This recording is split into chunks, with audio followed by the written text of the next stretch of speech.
taking control, shoveling dirt in every hole. Predators to condemn your soul, watching you and watching me. We're all connected but separated, misunderstood and so frustrated. A million armies of one have invaded, watching you and watching me. We live behind glass curtains and act like nothing's wrong. Soon you will belong. I know you're out there somewhere. We've watched you for so long. Wait for you to fall. We'll expose you all. I know you're out there somewhere watching me. The little brother wants to make headlines, be immortalized. Everyone's got an electric eye with the digital spies. They've watched you for so long.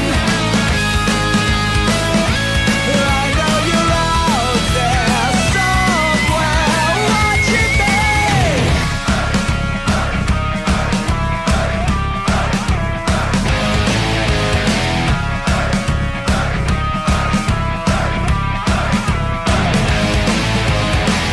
We the people have taken over. We the people are little brother, standing by to dethrone each other, watching you and watching me.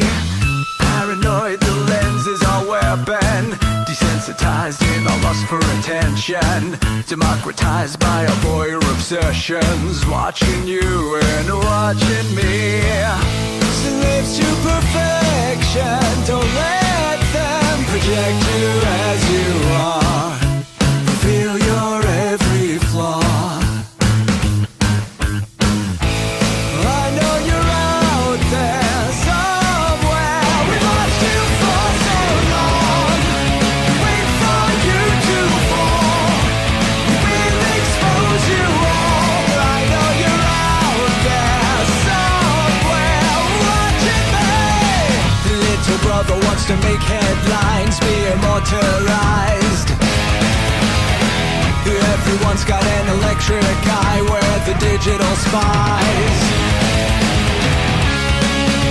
They've watched you for so long. I know you're out there somewhere watching me.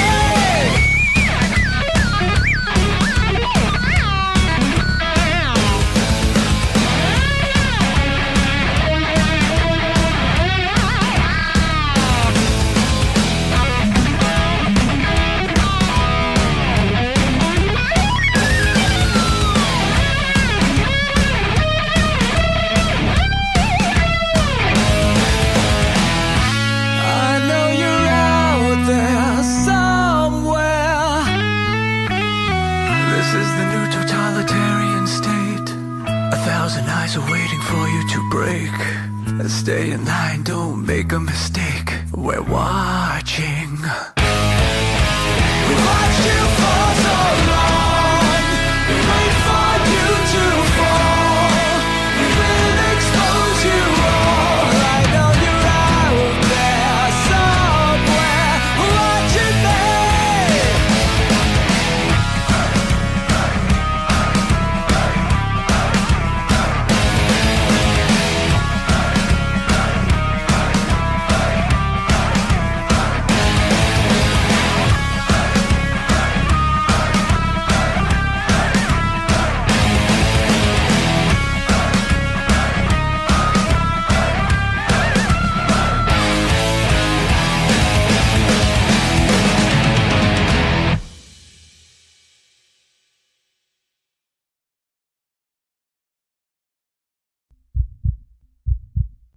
The views and opinions expressed by tonight's guest and topic of discussion do not necessarily represent the official policy or position of Spaced Out Radio, Spaced Out Weekend, Spaced Out Radio Limited, its hosts, syndicated carriers, or anyone associated with this broadcast. Any rebroadcast, reproduction, or other use of this broadcast or podcast without the express written consent of Spaced Out Radio or Spaced Out Radio Limited is strictly prohibited. Listener discretion is advised.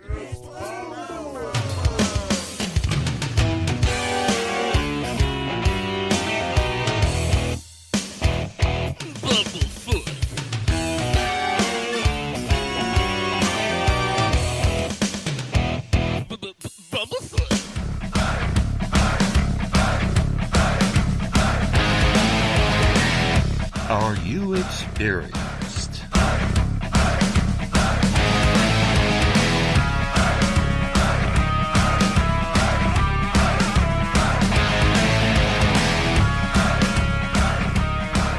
Stop right there!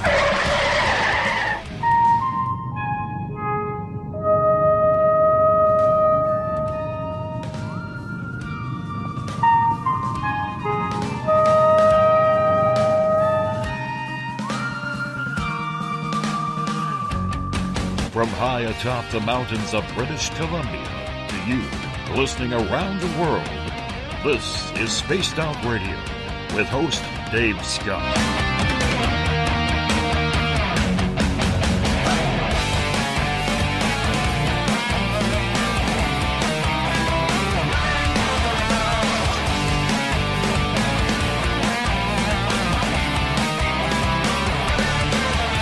You can follow us on our website, spacedoutradio.com, on iTunes and TuneIn.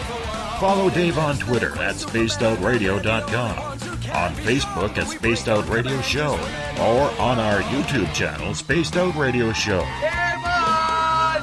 Game on! Game on!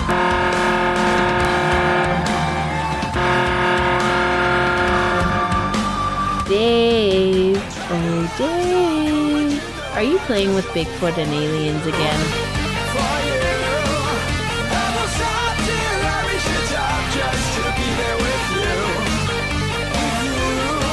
The password is... Alright. Okay, seriously, what's with the pointies? Buckle up, space travelers. It's time to go for a ride on Spaced Out Radio.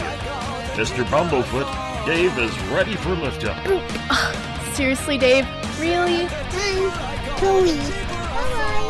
Love you. Bye-bye. Captain, take your seat on my left. It's time for takeoff. 10, 9, 8, 7, 6, 5, 4, 3, 2, 1, boost ignition, and liftoff. Just to be there with you, and I still trip over my feet, and my heart still skips a beat. I'm such a lucky guy, 'cause after all this time, it's like the deeper I go, the deeper I fall. The deeper I go, the deeper I fall. Good evening and welcome to Spaced Out Radio tonight. I am your host, Dave Scott. It's good to have you along for the ride wherever you are in this fine planet we like to call Earth. Yes, we arrive right here, right now in Uncle Jimbo's cabin, right here in the Great White North on this Monday night, early Tuesday morning if you are on the East Coast.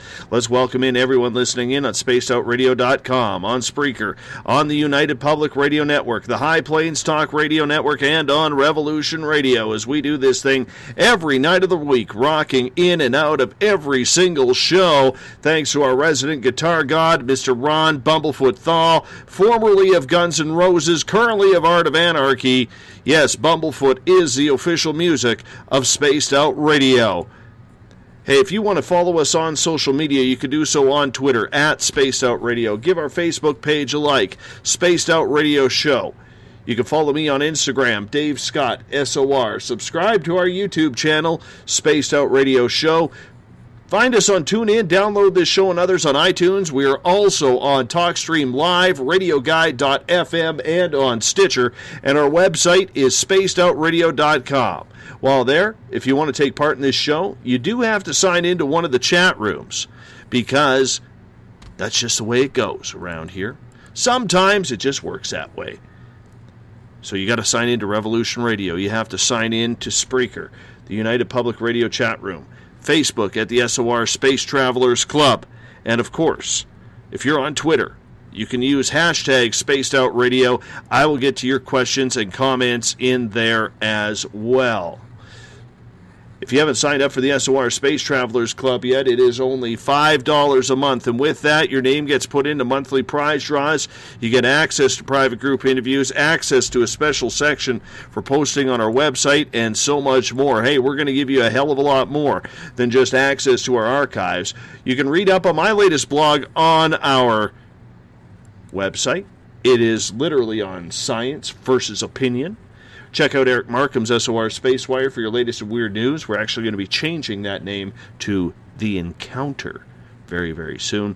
And if you've had an experience you just can't explain, head on over to our website, fill out an SOR Sightlines report. Our researcher, Mike Schmidt, is ready to find out what's going on with you. We want to welcome in everyone listening in on Revolution Radio. It is a double R machine, and it's the largest online nonprofit radio station going. Do us a favor, head on over to freedomslips.com and donate today.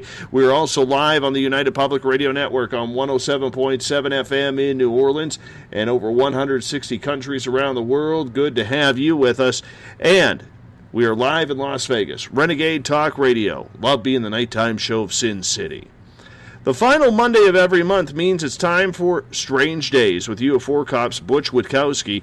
Butch is a longtime investigator of the paranormal, especially when it comes to cryptids and UFOs, with a little bit of alien contact thrown in on the side to add a little bit of spice. The research is hard work, and it's about finding answers to those questions that people are suffering with because of an experience they just can't explain. And for any researcher of Butch's stature, that's the hardest part. Trying to find the answers to questions traumatized people have. There's nothing worse in life than not getting answers to the questions that people have, especially when they've experienced something supernatural. Butch and his team are a 24-hour team ready to respond to any and every type of paranormal event. It's a tough job, and while Butch may be closer to retirement age than most in this field, he's not slowing down, because finding the answers to what's going on keeps the drive alive and the passion for the chase going on a daily basis. Butch Witkowski, welcome back to Spaced Out Radio. How are you, my friend? I'm fine. Glad to be back. How are you doing? I'm doing all right, my friend. I am doing all right. You know, I had a good shower this morning. My hair looked good, so I am ready for you, my friend. I even wore a tie. Now, I'm wearing flip-flops and shorts, but I have a tie on. That's excellent. Bow tie or just a long tie? Just a long tie. Clip-on. Clipped onto my T-shirt. Very nice. Is that from the old police days? You still got the clip-on? No, that's just pure laziness. My wife said to me tonight, she said, "Don't forget you're on radio tonight." I said, "Yeah, I know." And she says, "You need to shave." Yes, because we're all going to see that. We're all going to see that. You know. I just looked at her, walked away, and then she realized what she said. Well, you know, that's why I have a face for radio, my friend. I often get asked by a lot of people, "Geez, why aren't you doing this on Facebook Live or on Stitcher or something like that?" And the way I look at it, man, I got into radio for a reason. I'm not pretty, first and foremost. I'm not pretty. So that one hurts, you know, but I'm man enough to admit that. So, you know, I mean, I'm on radio for a reason, and that's because I don't like the camera. And the camera don't like me. For most people, you know, they say the camera adds about 10 pounds. Well, for me, it's about 25 to 30. And I'm not appreciative of that. Okay.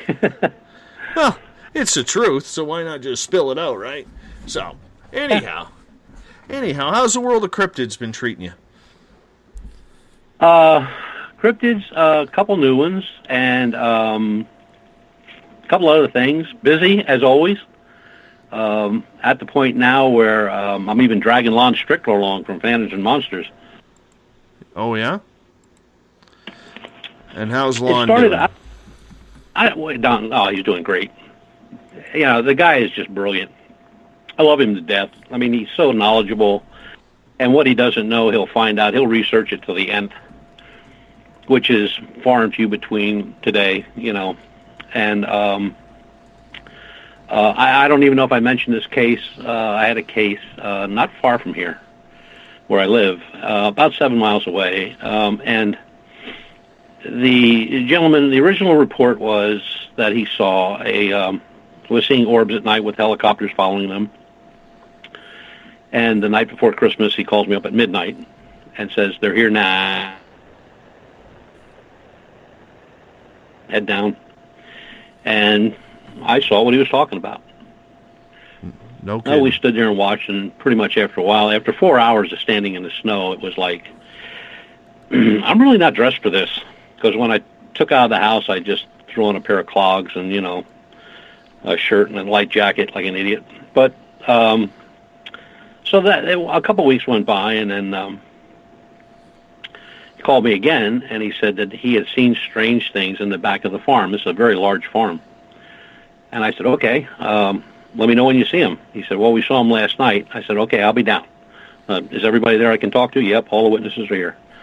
So what they saw were, in their description, was shadows, 6 to be exact, that kind of surrounded them and then went away. And I went like, okay. So he's out back showing me where they were standing, and there's like I said, it's a very large farm. They just built one of these huge chicken barns. They're like 200-300 feet long. And I guess they raise from the embryo, they raise up to chick. Then they sell the chicks, I guess. And it's really only under construction. The walls are up. It's wood framing, loom siding. It's got a few doors and windows, but it's huge. It's just huge. I can't imagine how many chickens are going to be in that thing. And he says, we were standing here, and he's talking, and I'm kind of looking around, and something caught my eye at the peak of the roof to my right-hand side, and I'm about, at that point, maybe 30 feet away from the building. And I'm looking at it, and I said, you see anything? And he's looking around, he says, yeah, up at the peak of the roof to your right. I said, I see it. And what I saw was, and this is crazy to describe, but I just don't have a better description. It is a distortion. And it was a very dark night, no stars, minuscule moonlight, but behind that new barn there is a row of homes about a half a mile away, and they all had their outdoor lights on, which gave it a kind of a backlight, and that's what caught my eye. And I watched this, whatever it was, distortion, and it was moving, and it kind of started to move to my left and then just wasn't there anymore. And I said, is that what you saw? He says, well, not exactly. He said, it was more shadowy, he said, and it looked like it had, some kind of form. I said, well, that had no form. And then I spied another one out of the corner of my eye, and again, I didn't say anything to him to see if he would see it, because I didn't want to put anything in his head. And I said, do you see anything else? And he said, yeah, I do, right in front of the door. And that's exactly where I saw it. And now it didn't have this, it was still the distortion, but the distortion wasn't like crouched down or low to the roof line. It was more upright and about 5'8", 5'7". And it didn't go anywhere. And again, after a little bit, it just went away too. So we went from there. Nothing else happened, and it was fresh snow, so I got a light and looked around. There was no footprints or anything like that, no disturbance up on the snow on the roof or anything like that. And I thought, well, I saw something, but I don't know what it is. And, I told Lon about it, and, he rummaged through some cases for me, but they always seem to have a form or a shape. And this, again, was no form, no shape. It just looked like a distortion. It wasn't, it was there, but it wasn't. I could see through it. I could see the lights on the houses. When it was standing in front of the door, I could see the door. And I guess one of the things I guess I could say is close to, not exactly, but close. If you're driving down a real hot highway and you see the heat coming off the macadam, that type of distortion. Like you can see through it, but you can't. So I said I'd get back to him.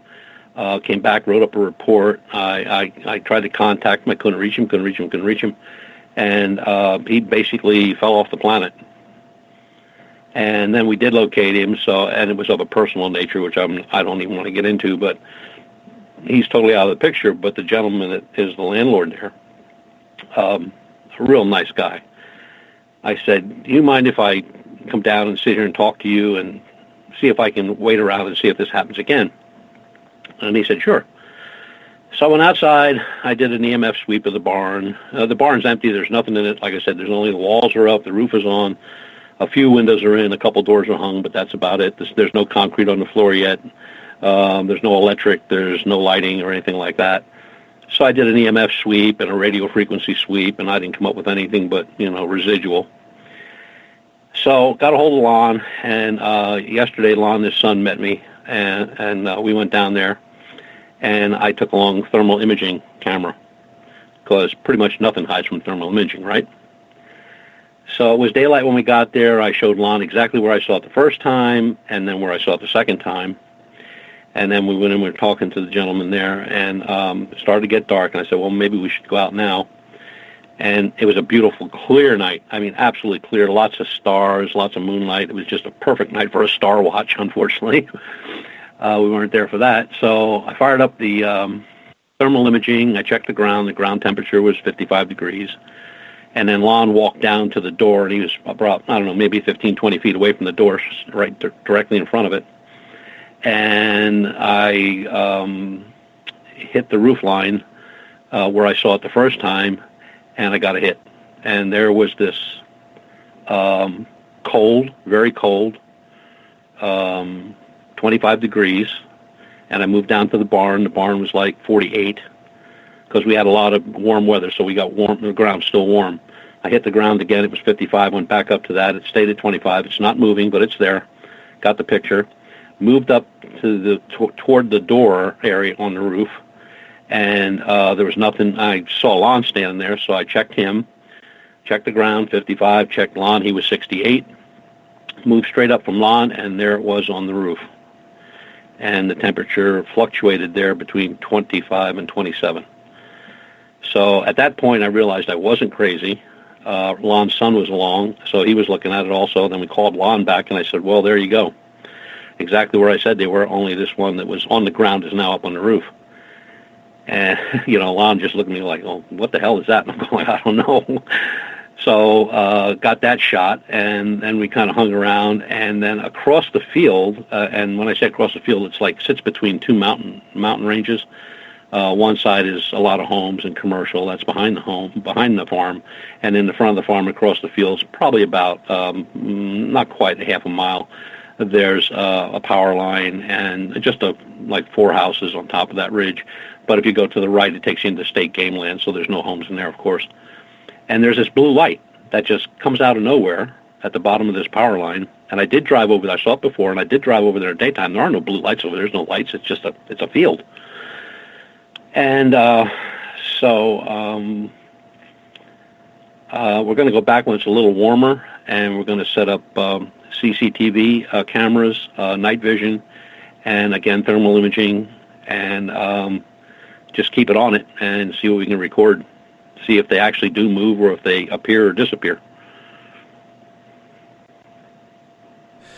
Very interesting. Hey, I'm going to give you a quick phone call right back, Butch. We've lost the Revolution radio feed. I'm going to try and get that back here. So bear with me for about a minute, and I'm going to try and get on there, okay? So give me 2 seconds. I want to try, because I know I'm getting a lot of buzz from our fans over on Revolution Radio wondering where we are, okay? So hold on 2 seconds, and I'll call you right back.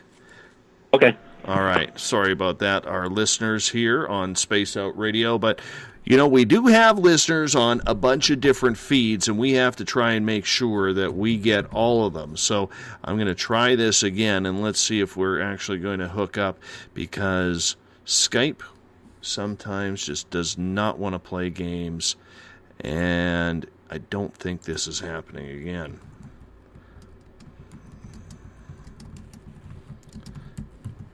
You know what? Today has been a serious, serious case of the Mondays. So I'm going to say hell with that, and we're just going to continue on rolling here because I don't have time to waste. I'm going to try it one more time, and I know you guys don't have time to waste, but this Skype garbage is... Here we go. Oh, we're actually connected to Revolution Radio. Look at that. Look at that. My goodness. We might actually be working here. All right, we're going to add in Butch Witkowski once again from UFOcop.com. You're going to hear a little bit of a ringing sound here because that's what Butch does. And, you know, maybe I'll just turn that off right now so that way you guys can't hear the ringing. Because the ringing is annoying. There we go. Hey, we got you, Butch. Thank you for that. I do apologize for the technical difficulty there. Oh, no problem. Yeah. So, we're finally back up and running on Revolution Radio. Thank you so much for your patience. And Butch, right before the break, you were talking about this anomaly that you were getting, and I'm wondering, what do you think it was? Do you think it was something paranormal? Do you think it was something a little bit more mysterious than that?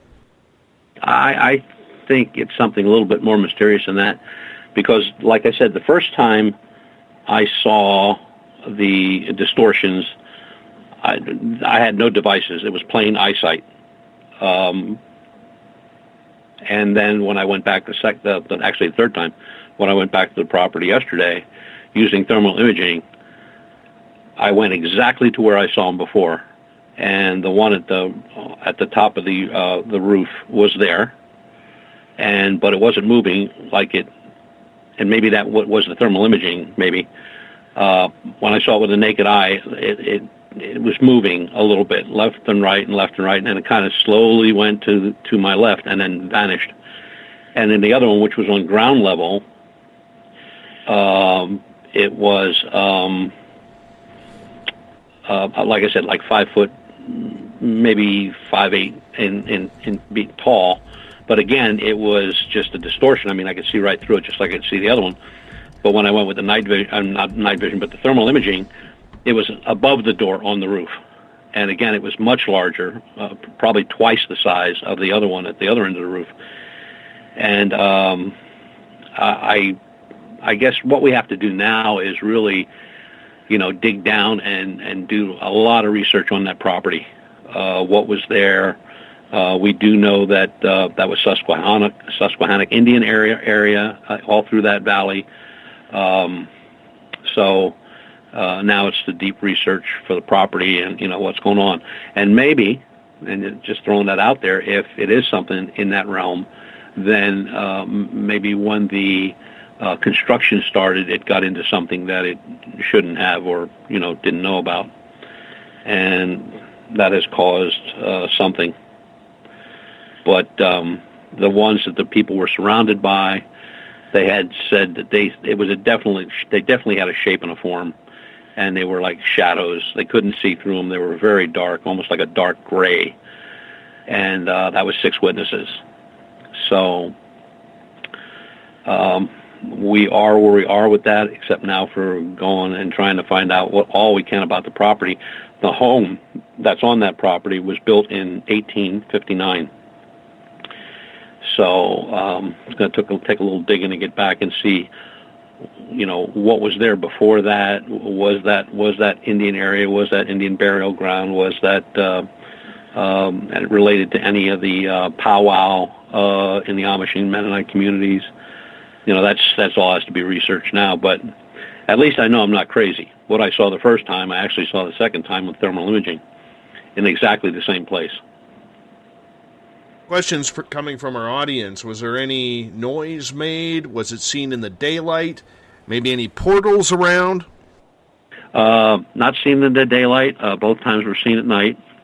Like I said, the first time was a very clear, bright moonlit night. Very dark, non-moonlit light. The last night was very bright, moonlit, starry sky, the whole bit. And like last night, when I looked for them before I turned on the imager, I didn't see them at all, either one of them. But when I turned on the imager, hit it right away on both of them. So in your best guesstimation, what do you think you were dealing with? Oh, God, it could be anything from, the guardians of the Indian burial grounds, or the Susquehannocks' history is really violent. I mean, it's even been thrown out there that they would eat the leader of their captors, cannibalism. So, besides what we're going to do research-wise, we have a couple of folks that are looking into it that, have that psychic, intuitive type background to see if they can come up with anything. But there's really nothing there. I mean, it's a building. It's very long. It's a one-story building. It's brand new, and there's a huge mound of dirt off to the left. Now, when they scraped that to level that off to start the building, did they get into something and it's in that pile, the huge mountain of dirt that's there? I don't know. We don't have enough background to start to put at least something together. And, but it's just weird. I just can't describe what I saw. I mean, the best thing I come up with, it was like a distortion. And I don't mean like the movie Predator, where he was cloning, in and out. You can make up. There is no shape. It's just a mass, a distortion of a mass. And the one is smaller, and it was again in that same position where looked like it was crouched down. And the other one, which was standing up, when the first sighting, visual sighting. Through the imager last night, it was on top of the roof, and it looked like it was, I'm going to say laying down, but the length was about the same. And I have no idea what it is. I've never seen anything like it. I can't find anything about anything like that. Shadow people, by the thousands, but this is not a shadow. It's a distortion. It's just like, there's something there. You can see that there's something there. You can't make out what it is. You can see through it. There is movement, but you can't discern what it is. And, well, I'll tell you, it's a first-class headache and a shot of scotch. Is it causing any sort of disturbances on the site? One of the original witnesses said that he saw something similar to the shadow in his room, and when he went to turn the lights on at the other end of the room, a light switch, a light at the other end of the room got knocked off of a table onto the floor and busted. When he turned on the light, it wasn't there. That's the only thing inside the home. As far as stuff in the sky, yeah, I've had, since 2013, I've had 5 reports and some pictures of triangles in the sky over that area. So, again, we looked for the orbs last night to come over that mountain, and go to the other mountain, which they did the very first time, but they didn't. We didn't see any orbs at all. Lots of planes flying last night, a lot of high stuff, a lot of satellites, but no orbs. And I only seen those the first time I was there. And the second time I was there is when I saw the distortions. And then last night we saw them again on the imager. But for the love of it, I have no idea what I'm even looking at. It's just strange. It's weird, but it's there. That's one thing with thermal imaging. To all those hunters out there looking for Bigfoot or anything else, nothing hides from thermal imaging. Nothing. If it's there, thermal imaging will pick it up because of the heat and the cold. And that's why I did the test of the ground to get the temperature of the ground. Right. The temperature of Lon when he was standing there, and the temperature of the walls, and this, that, and the other thing. And then when I went up to that and put the target on that, the temperature was 25 degrees. Now, 55 to 25, that's a large drop in temperature. And it's only a one-story building, so that, and I did hit the side of the building, the side of the home at the second story, which is actually higher than the chicken barn, and that was much warmer. That was 44, 45, I believe. So then when I hit the second distortion, That one was ranging from 25, but it was changing 25 to 27, 25, 27. Never went under or over those two numbers in temperature. And very visible. I got to tell you, this sounds eerily familiar to where I had my first paranormal experience between 1994 and 1996. I worked as a hockey instructor in a training facility. And this building was carved out of the side of a hill. And I'll tell you, the paranormal activity around there was absolutely freaky.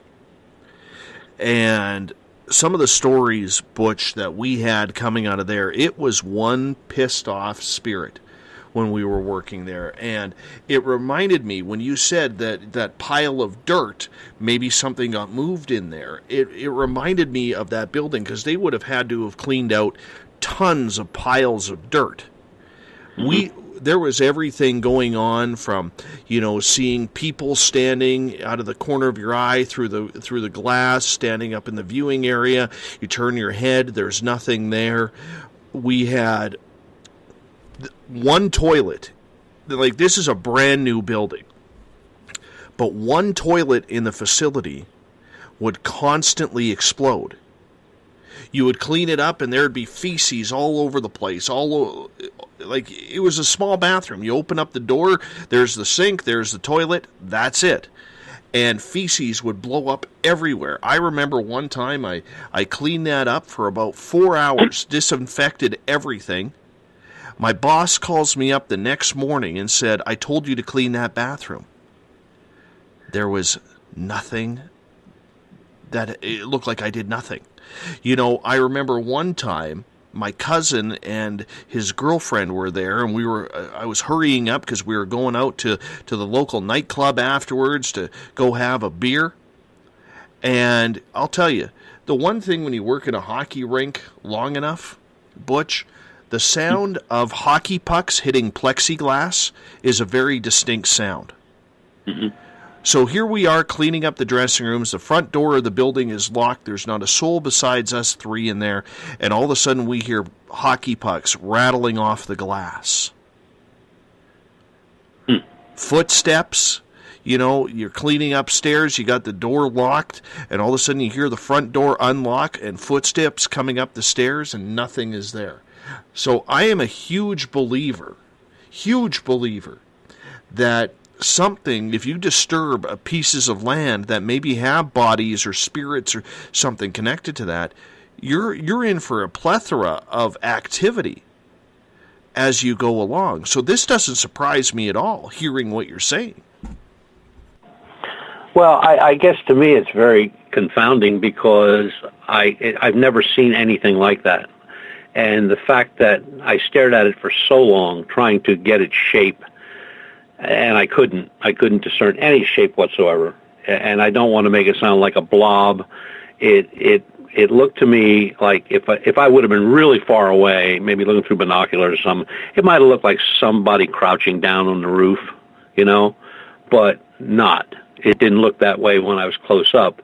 It just was not a three-dimensional image. It was an image of absolutely nothing. It was just that little section on the roof. And it wasn't the roof that was distorted. It was whatever was on that peak of the roof. That was distorted. The roof was fine. Even with the thermal imaging last night, the section of which I didn't see with naked eye, but with the thermal imaging, the roof line, should show up on thermal imaging as a perfectly straight line going across. And it did, till it got to that distortion. Then it distorted a very little bit and then got straight again. And then when it went over to the second one, it was straight, and then it distorted a little bit, and then after it passed that point, then it was straight again all the way to the end. And it's just been blowing my mind. I just don't know what I'm even looking at. Like I said, I've done some research, from the last time, which was a week ago, and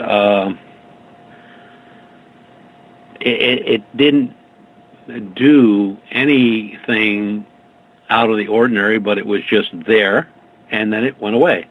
Now, last night, with the thermal imaging, it didn't go away. I mean, I put the thermal imager down a couple times and put it back up, and it was still there. So whatever it is, it's there. It doesn't go away. Maybe when I saw it the first time with the naked eye, it, maybe changing in light or, I don't know, anything, I didn't pick up on it the second time. But last night with the thermal imaging, those images were there when we left. Were they just on the roof? Yeah. Mm-hmm. Right on the peak of the roof. That is odd. Yeah.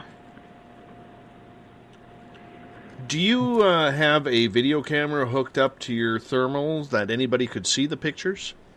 It's they're stills, and I'll be pulling those probably tomorrow and looking at them and blowing them up, doing all that stuff. See if I can get anything in with a few different tricks from Photoshop, but it's just. Honestly, it's just like looking at a see-through blob. It's just, there's nothing, no shape, no form, and very quiet, no noise. We heard no noise, and like I said, the week before that, I did the walk around with the EMF detector and a radio frequency detector to see if it was maybe something generating through the building, and I don't know. I just don't know. I don't even know what I'm looking at. Everett was wondering if you think this may relate to the alien shadow people case you talked about last month. It could, sure. I mean, it could be anything. I can only say what I saw, and that it does show up on thermal imaging. That it does, and but thermal imaging is expensive. There's no messing around with that. I mean, it's very expensive equipment, and a lot of people can't afford it or don't need it. But thermal imaging to me is like the prime piece of equipment to have, because nothing hides from it. Nothing. You got something between the trees, and you put thermal imaging on it, and the trees are all nice and cool, and you got a hot spot. There's something there, and it works in the reverse. And with these thermal imaging today, before you do what you're going to do with it, I mean, you check the ground, you check yourself, you can check your car, you can check the engine, you can check anything you want. Just point the target at it and push the button, and you're ready to go. And but that temperature drop from 55 degrees to 25 degrees, that really bugs me, because how can that be? You're only like, I don't know, maybe from the ground to the peak, probably 16 feet, maybe. And you shouldn't have that. And I should have picked it up on the house if that was a thermal, cold air thermal.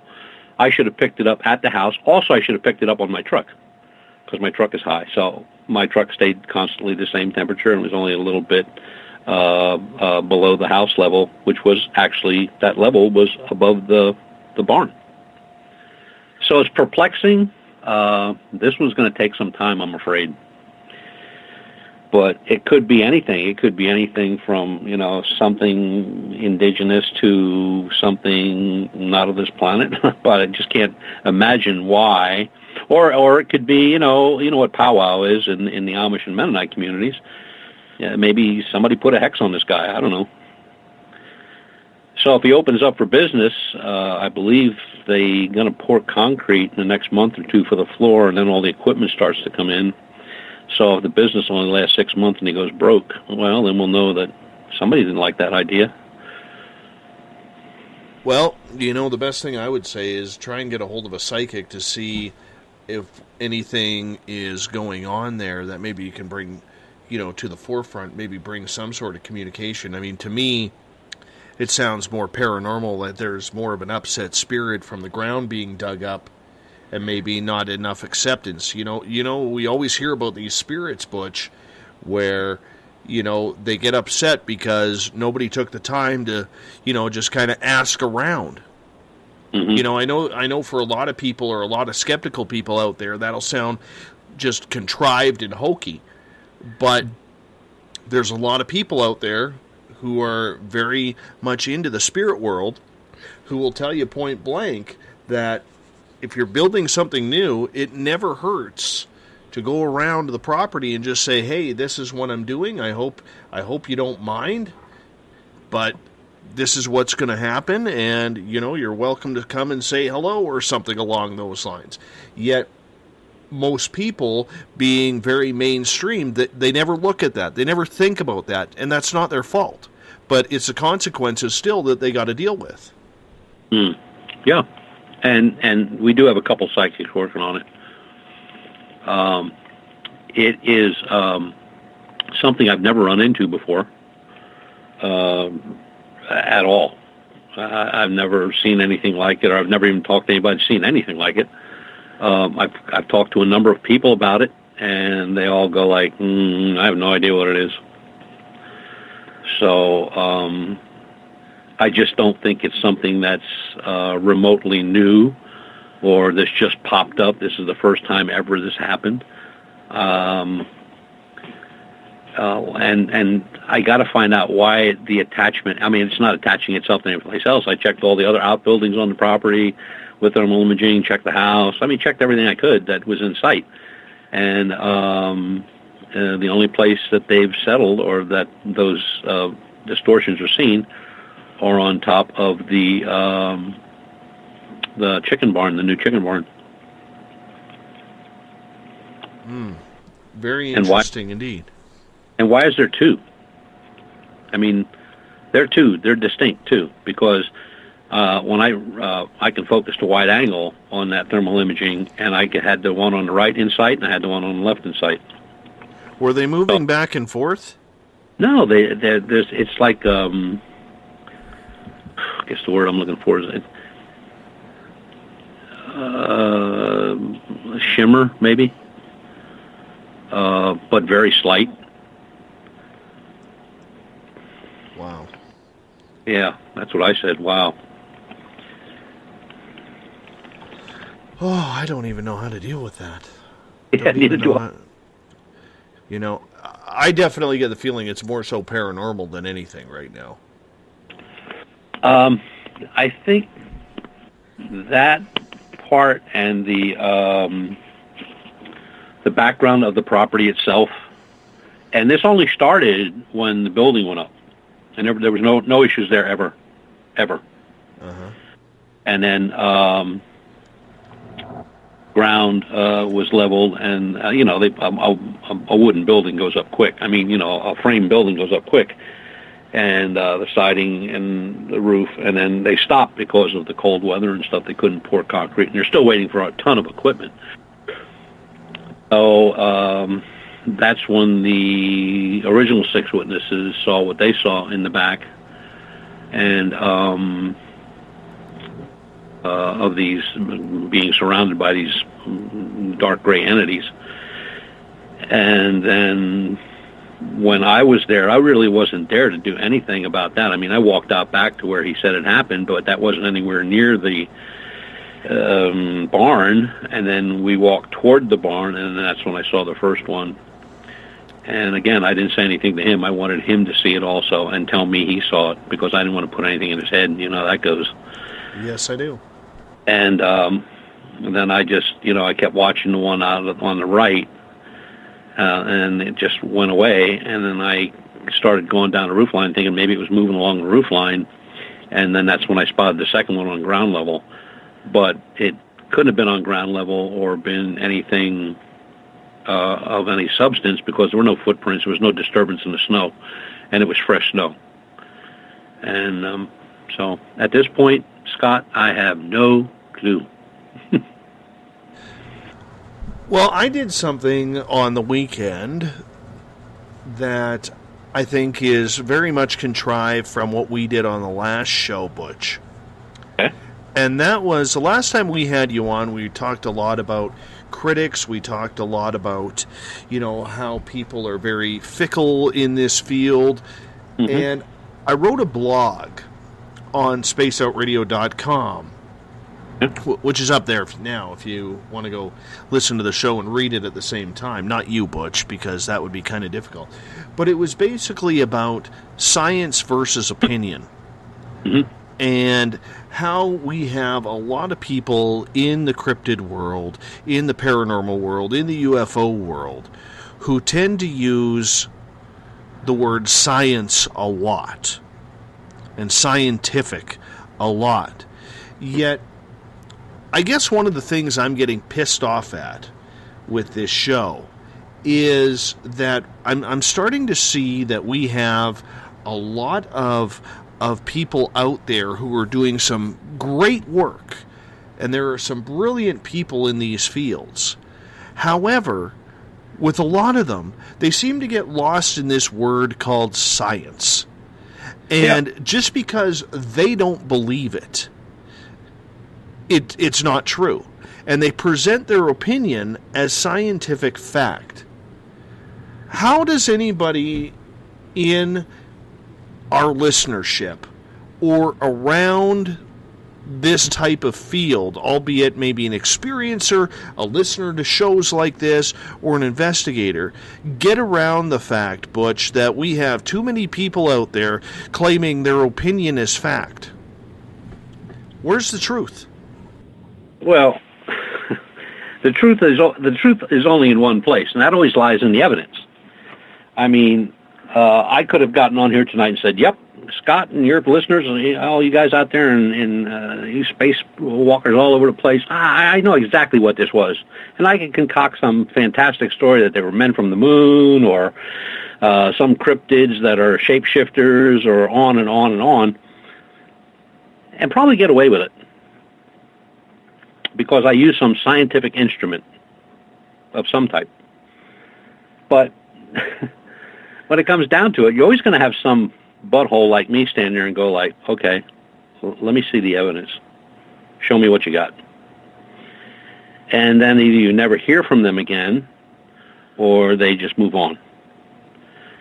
But I would rather have somebody online or call me or email me and say, this is what I see, this is what I got, I don't know what it is, can you put me in the right direction, or can you tell me what I should be looking for, what I should research for, or are there other cases that you may be aware of, on and on and on. I'll spend whatever time I need to get that person on the right track.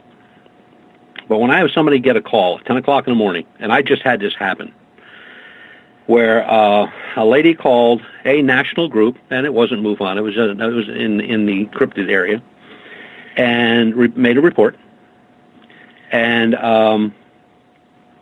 showed them a couple photographs, and she said, I don't know what it is, or what they are, or what I'm even looking at. Can you take a look at it, and like, what is it? And tells the whole story of how the picture was taken. And within a matter of pretty much less than 30 minutes, it was nothing. We looked at it. It's just your eyes playing tricks on you. That was the investigation. That was the investigation. Now, if anybody should be frog-marched out and thrown in the water, these are the guys. And then somewhere along the line, they must have asked this lady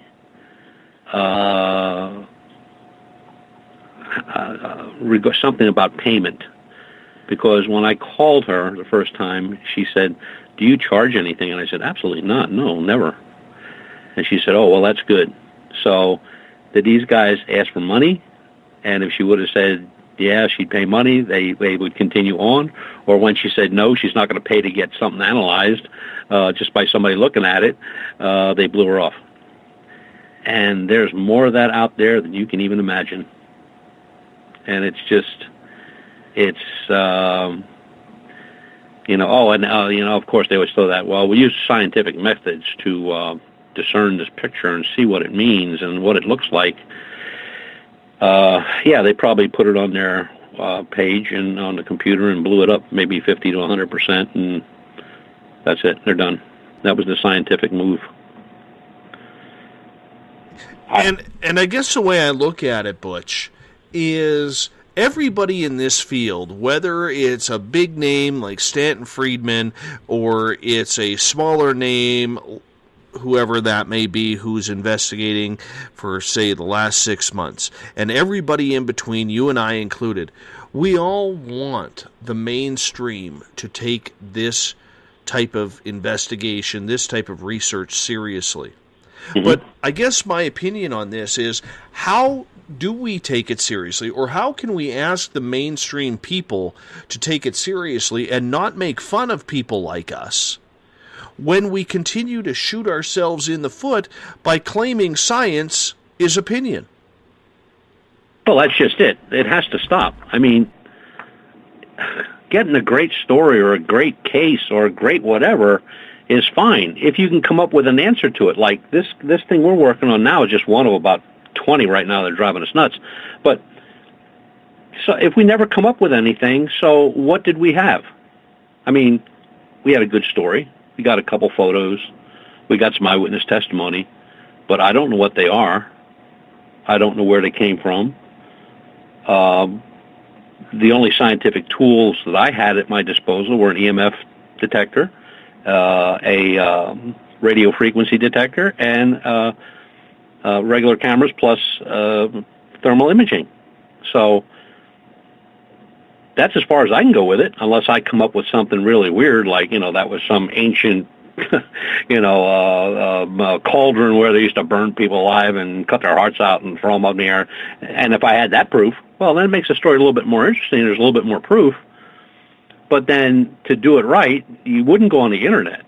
You would do a white paper and present all your facts, photos, whatever evidence you have, and submit that to not just one or two places, submit it to many places. And for everybody from archaeologists to science, physical science, and see what happens. But if nobody's willing to do that, if they're not willing to put their name at the bottom of that page with all the information they've gathered and send it to somebody that will really look at it, you might as well just turn it over to the internet to their peers, and everybody goes like, yay, that's pretty cool, or boy, does that suck. Nobody will ever take this seriously as long as the people in the field aren't being serious about it. The giggle factor will always be there until somebody does it the right way and puts everything out they have, doesn't keep anything in their sleeve, and gets a peer review on it by people that, do it for a living. I mean, they're scientists. They do that for a living. That's their job. I'm not a scientist. I'm just an investigator and a researcher.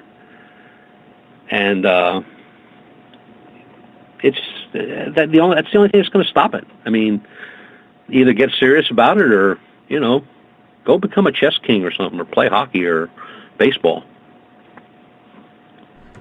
Don't be knocking hockey. The NHL trade deadline's tomorrow, and I'm about to geek out on that. Oh no! I'm one of them. No! Yes, oh my God! I've probably been to about 8 hockey games in my life, and I always walk in with this, oh God, do I got to sit through this? And I'm the very first one jumping up in the air. Hit him! Screaming at the top of my lungs. And I don't know about hockey. You know what? A lot of people rip the game, especially south of the border, because it's just not very understood. But I can tell you this, the game has given me a lot, so I love to pay attention to it, and it continues to give me. So it's one of those things that, the trade deadline in the NHL tomorrow it's like Christmas time for me. So it's all good. It's all good. I'll be glued to my computer all morning from about, 6 in the morning up until it's time to, shut her down at about 1 o'clock. It's just the way I am, bud. Just the way I am. Well, I'm like that with NASCAR. Mm-hmm. Yes, but and the hockey fans now in the chat rooms. Bill Cardwell, your Leafs aren't doing anything, damn it. They're not doing anything. But that's okay. Anyhow, so, yes, I fully understand. We only got about 4 minutes left until we have to go to our first break of the night here, Butch. Getting to the whole scientific idea of everything when it comes to the mainstream taking this seriously. In your opinion, what has to happen for the mainstream to take an opportunity to actually look? Is it more on them opening up their eyes, or in your opinion, is it more us as being the fringe cleaning up our act and doing some proper work? I think it's us. My opinion is us. Look, if somebody presents any type of case, I don't care if it's cryptid, UFO, or paranormal, and everything's done properly and the investigation's done, the research done, you're going to come up with an answer. Either, yes, this is happening, or no, it's not happening. And if it is happening, then you start to move forward, and now you need to know why it's happening. And if you can prove that, whether it's, and I don't say debunking, but, a noise in a wall or something at a certain time of night, then you find out, the train 5 miles away runs through there at that particular time of night. Nothing simple like that. But, I mean, if you really come up with something like, you photograph some cryptid walking around the backyard, and you video it. And you've seen it more than once, and it's a good video. It's not like, hey, Martha, run in and get the worst camera we got in the house. I got to take a picture of something out here. A really good photograph or a video. And the last people you want to send it to is some other crypto group, because they're not going to admit it's a good picture. So, there's I can't remember the name of the outfit there in Australia, but all they do is study cryptids of all types.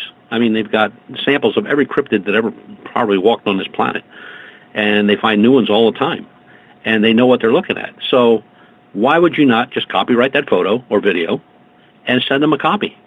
They're not going to charge you for it. They're going to look at it, and if they say, hey, you got something here, now you're on the right track. Now you've got something that you can present. But if it's going to be one of those, shaky, blurry, woodsy-looking photographs that nobody can discern anything from, don't waste your time. But it's going to take stuff like that to get the ball rolling. And once that stuff starts to happen, instead of going out, on an expedition to research an area, don't make it a picnic. Go out and try to get something done. I'm not telling people to go out and buy millions of dollars worth of equipment, but buy decent stuff that, you're going to get a decent result with. And, I love eBay, because whenever I'm looking for something I can't find, if I go on eBay, I got it. And cheap.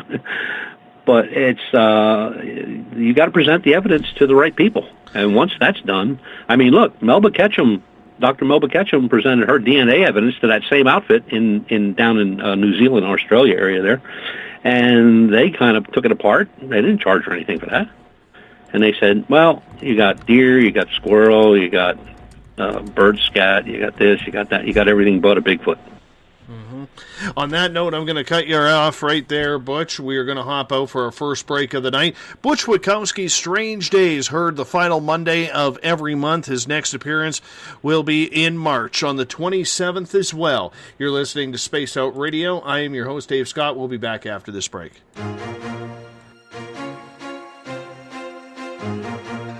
From coast to coast to coast, Blacklight Uncharted is taking on the paranormal across Canada. From ghostly hauntings to the UFOs flying above in conjunction with MUFON Canada, we're closely investigating what's going on in the northern skies and checking out the apparitions that walk among us. Check out our videos right here at spacedoutradio.com. We want to know your thoughts, we want to hear your experiences, and we want you to share your stories. The answers are out there, and we intend to find them. Would you like to become one of our space travelers? All you have to do is click on the Space Travelers icon at spacedoutradio.com. For only $5 a month, you can get access to some great prizes, as well as private monthly shows, newsletters, and a members-only section on our website. Become a space traveler today. Looking for news beyond the mainstream news? Head to spacedoutradio.com and check out the SOR Spacewire. This is Spaced Out Radio's Eric Markham, news director for the SOR Spacewire. Daily, I will bring you intriguing stories and outlandish reports from what's going on around the world. UFO sightings, paranormal activity, conspiracies, alternative health, and so much more. And if you have news, email me at news@spacedoutradio.com. Have you had an experience you can't explain? Had a run-in with ghosts, maybe Bigfoot, or seen lights in the sky? Hi, I'm Mike Schmidt from the SOR Sightlines. I'm here to investigate your sighting. Head to spacedoutradio.com and fill out a report on the Sightlines. All your information is 100% confidential, and I will help you figure out what you've been seeing. File your report, and let's find out the answers together. Visit purpleplates.com today. For over 40 years, the Purple Energy Plates have been delivering amazing results for their many customers. Inspired by the great genius Nikola Tesla, the harmony, healing, and energetic effects of the plates have proven over and over to be beneficial and often miraculous to thousands of customers. With their money-back guarantee and the many benefits, how can you afford not to get one? Check their site for daily specials and choose from their many energy products. You won't be sorry.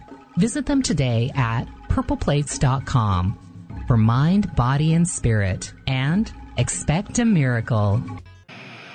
Are you interested in advertising on Spaced Out Radio?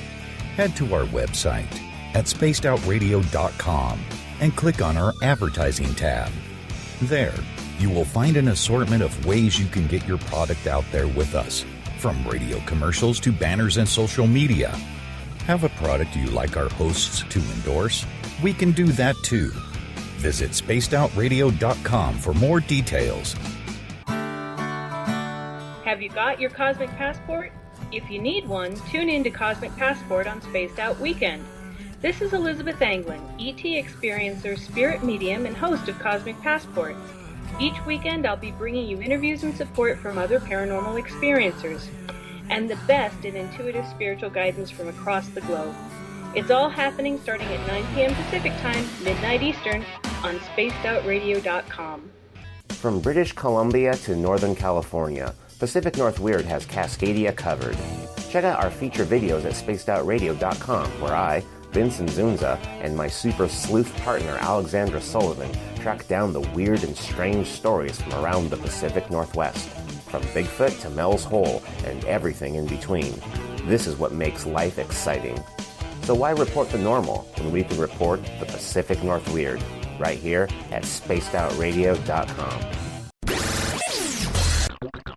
Oh, there's only one way to rock. Loud and proud. In high definition. Radio 702 rocks.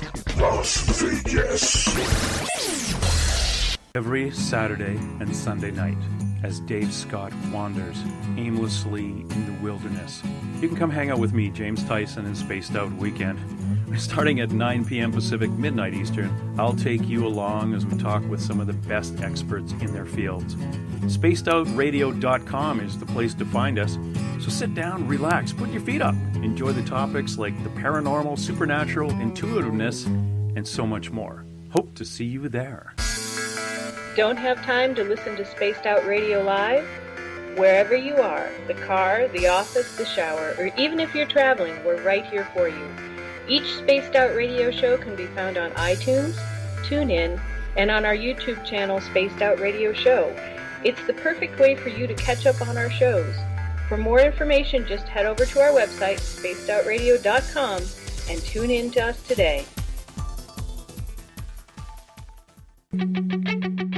The views and opinions expressed by tonight's guest and topic of discussion do not necessarily represent the official policy or position of Spaced Out Radio, Spaced Out Weekend, Spaced Out Radio Limited, its hosts, syndicated carriers, or anyone associated with this broadcast. Would you like to connect with us? Head to spacedoutradio.com for all your latest show info.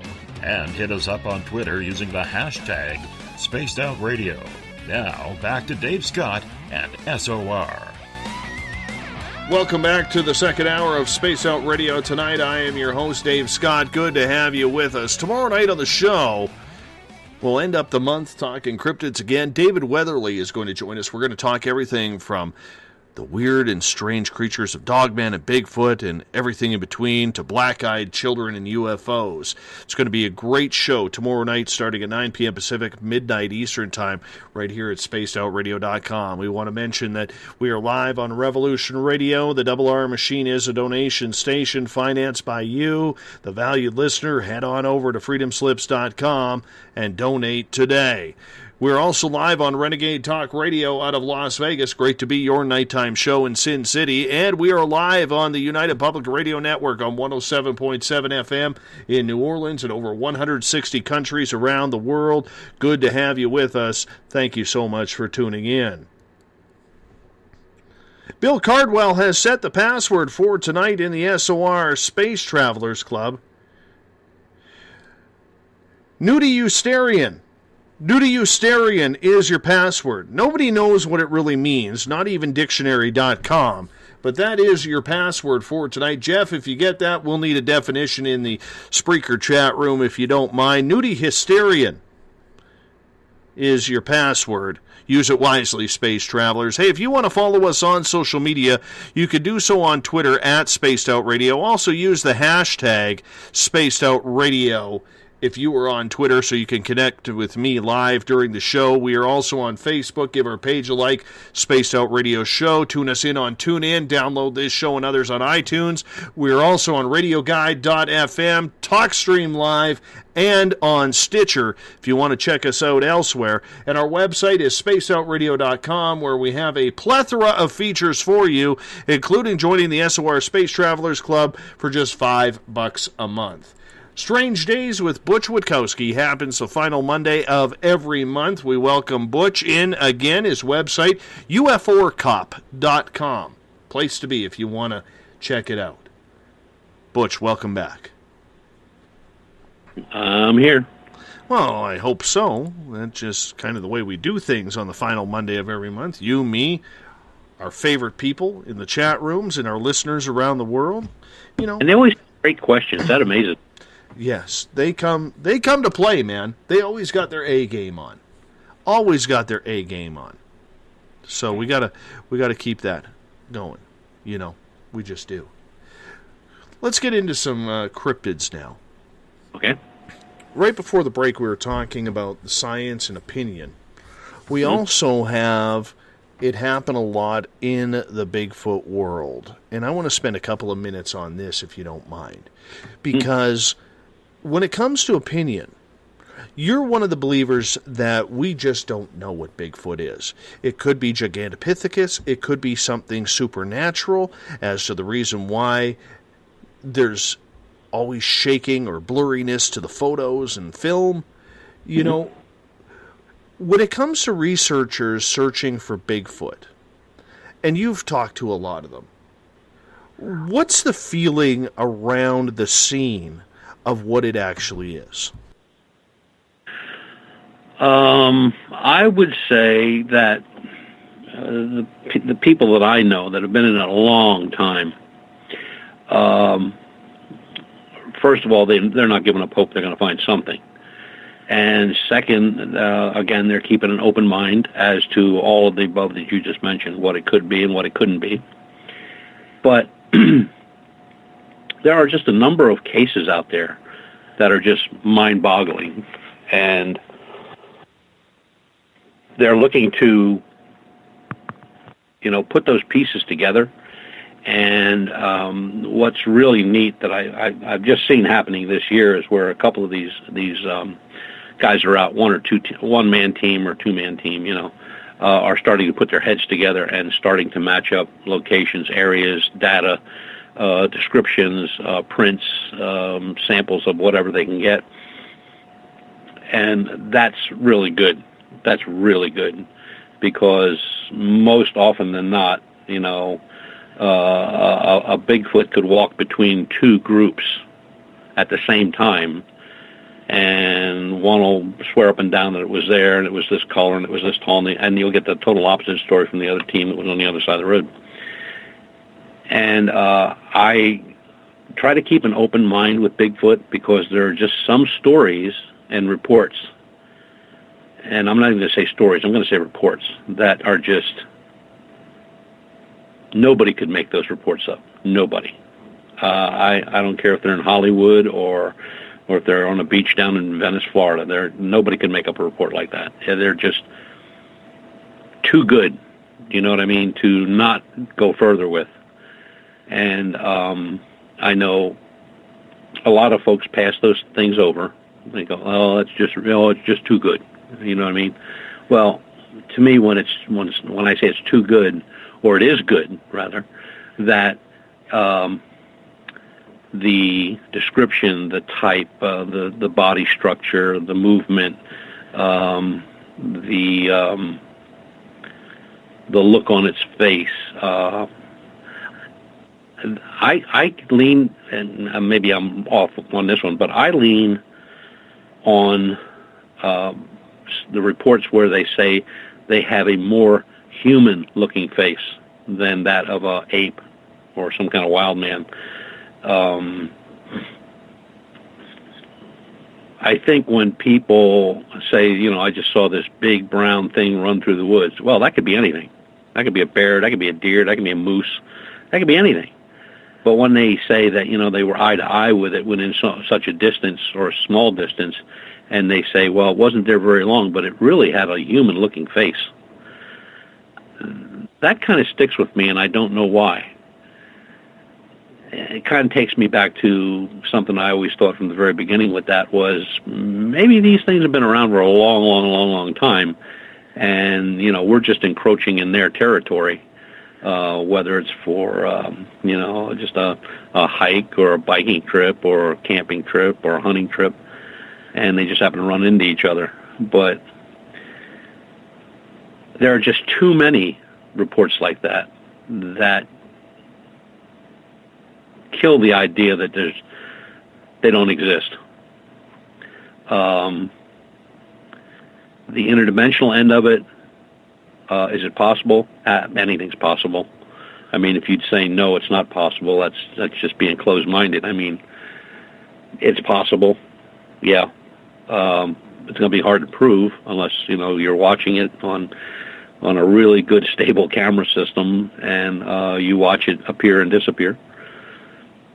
Hoaxers are pretty easy to catch nowadays with the prints and stuff like that. And photographic, of course, the photographic end of it. I mean, you can take a picture apart in a matter of minutes anymore. But I think that there's something out there. We don't know what it is. We may have some ideas. It could be a lot of things. It could be flesh and blood. It could not be.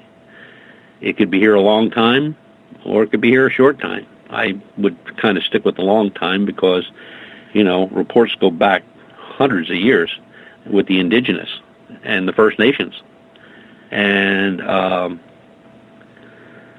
I just think that sooner or later, the researchers that are out there that are really doing their best to find what they can find are going to succeed.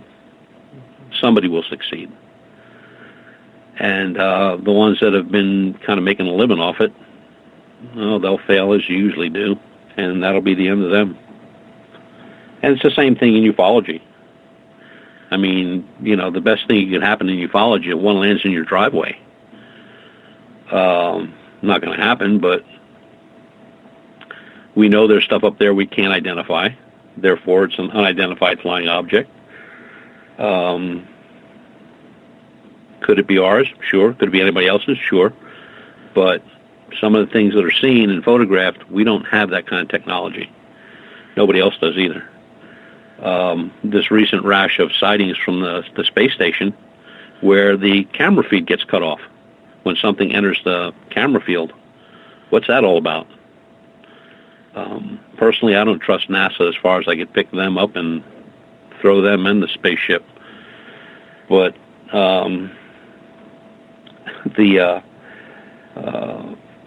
I can't remember. It was a SETI recording, and it wasn't the famous one, the WOW signal. It was another SETI recording that was a number of years ago was caught, and they have spent untold amounts of money to find out what this noise was, what this recurring sound was coming from outer space. And they finally nailed it down. It was the microwave in their kitchen. So when it comes to Bigfoot and what people are seeing, what people are reporting, what people are experiencing, and you have these newer investigators who are wanting to learn the tricks of the trade and everything like that, what advice do you give them as someone who is out there in the field on a daily basis? I mean, this is your job. This is your career. You know, this is something that you choose to do every day of your life. Yet there are people every day in this field who are just absolutely picking everything up and trying to make sure that they have what it takes to become a professional investigator, so to speak. But how do you teach people, Butch? Because I'm sure you get a lot of people asking you where to go, what to do, how to do it. I get that question a lot. And one of the things I always tell people is, you know, there's probably a group somewhere in your area. Attend a few of the meetings. See what they're talking about. I mean, research on your own. Grab an old case off the internet and follow it and see where it goes. In your mind, what was done right, what was done wrong, what would you have done differently? If you're not satisfied with what you're getting at that particular group, move on to another group. And it's one of those things where they'll either two things happen. Either they fall in with the new group that they've just visited on their first try, or they've gone to a number and they're going like, look, these guys are off the wall. Maybe I could do this better on my own, and then they strike out on their own. And that's when they start to contact. And any good researcher out there, you call them, you email them, me or any of the other people out there, and we'll talk to you. We'll tell you what to do or where to go or what to get or how to do it. We'll give you the tips and the tricks that we've learned. That's no big secret. You know, I'm not writing a book. Areas of research that maybe in their area that they don't know how to find anything on, I may have it in a database somewhere. I'll be glad to share it, send it to them, photographs, whatever I got. And that's what they have to do. They have to get a rapport going with somebody that's been at it a long time in their area. And if it's out of their area, they can make up their own mind. Stay away from YouTube. That's number one, because the stuff on YouTube is all, you know, that's all clicks. So what you want to do is look up cases and follow blogs and, you know, look for that. It'll catch your eye. It'll catch you right away when you read something. You go like, man, that's not far from here, or man, that's only like an hour away from me. Maybe I'll go up and look at it myself. Yeah, do that. You don't need a group to go look at something. Go to the library. Go to museums. Look up old newspaper articles for strange happenings in that area. The research is just as much fun as going out. The only thing with going out is you're going to get cold, wet, or sunburn. But I like libraries because I find stuff there that, you know, especially when I'm doing something, looking at an area of maybe woodland or a place that is now a state park, but it wasn't a state park before. And, you know, then you start looking for cases for that area. Don't go by the new name, go by the old name and see what you can come up with. And you'd be amazed what you can find in a library or a newspaper archive. And, you know, don't be afraid to ask questions. You know, I asked a lot of questions, and I still do. But, you know, if you get a hold of somebody that's going to answer your question or at least put you on the right track, that's the person you want to stay in touch with. If somebody blows you off, don't go back a second time. Does it work the same, in your opinion, for paranormal and or UFO groups? Yes. Oh, yeah. Yeah, it's the same all over. It doesn't make any difference what it is. I mean, it's what the person decides they want to look for. I mean, you know, there's some people that they're just predispositioned to look for cryptids of any type. And then there's some folks that are predispositioned to look for UFOs. And I love when I'm asked at a conference or a phone call or a radio show, how do you find a UFO? Well, look up. Okay? Get yourself a decent pair of binoculars and go out there in your yard or out in a nice open field where there's no light pollution. And on a nice starry night, look to see what's out of the ordinary. What zoomed across the sky? Was that a meteor? Was it a bolide? Why did it stop and drop and go up and go sideways and zigzag the rest of the way? We don't have anything that does that. So you just saw your first UFO. And in the paranormal world, I mean, there's so many things in that it's so confusing, because when you're taking photographs, you got to be careful with a flash, because anything in the room that's shiny, and I don't care if the house is 100 years old or 20 days old, there's something there shiny, a doorknob, a nail, a piece of broken mirror, a picture frame, anything will throw a flashback into the camera. And the digital cameras today, you know, they all, when you push that trigger, when you're halfway through and that thing starts to arm itself, that's already taken in a lot of information. And all you do is finish it off when you lock on, you know, and finish that push. So it's one of those things that it's kind of weird. And there's so many different, like there's ghost boxes out there, there's EVP programs, there's so much stuff out there that people are trying. But I think paranormal is the roughest one. That's the roughest one. Do you believe then, Butch, that when it comes to these equipment that people are using, do you think they're getting sucked into using it, or do you think that they are actually making a wise investment when they feel they got to have the latest and greatest gadgets in order to find what they need to find? Oh, look, I have a couple of the latest and greatest, but most of my stuff is common stuff. You know, a couple of the cameras are the latest and greatest, but there's quite a few that aren't. You know, people always say to me, why do you carry a 35 millimeter? Well, you can't really mess with a 35 millimeter shot. Why do you have a Polaroid on there? Well, you can't really doctor a Polaroid. So if you're shooting evidence, yeah, do your digital thing, but then take a shot or two with your 35 and take a shot or two with your Polaroid, and at least back yourself up. That's what you're doing, really. You're just making sure your evidence stays your evidence and it can't be doctored. Because if you put anything digital on the internet, somebody will change that in 2 minutes. They'll take something out or they'll put something in. Is the technology worth it, though? Should people be making that sort of investment? Because for a lot of people out there, they feel that's their way to get the answer, even though they have no idea whatsoever on what they're even looking for. But they just feel they need those gadgets, Bruce. They feel they need to spend that $1,500 on a thermal or whatever it is.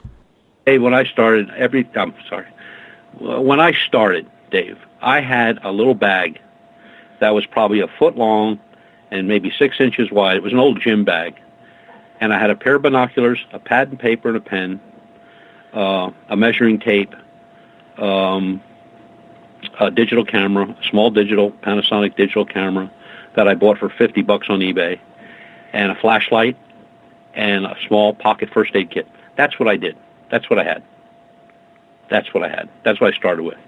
And that stuff got me a lot of good stuff. I mean, those binoculars are still in my truck. They're probably worth about $10. But that's what I saw my first UFO with, you know, when I started doing star watches. And I carried that bag for 2 years before I actually spent any money and bought a decent digital. And then, you know, bought a decent set of binoculars. You don't got to go buy everything tomorrow. See, you know, you can say you love it today and hate it in the next 2 days. Or, you know, you're going to go out after a cryptid and you buy all this fancy stuff and you go out there and you get rained on or chased out of the woods by a bear, or you see a snake and have a heart attack, or a spider in a tree and you go nuts.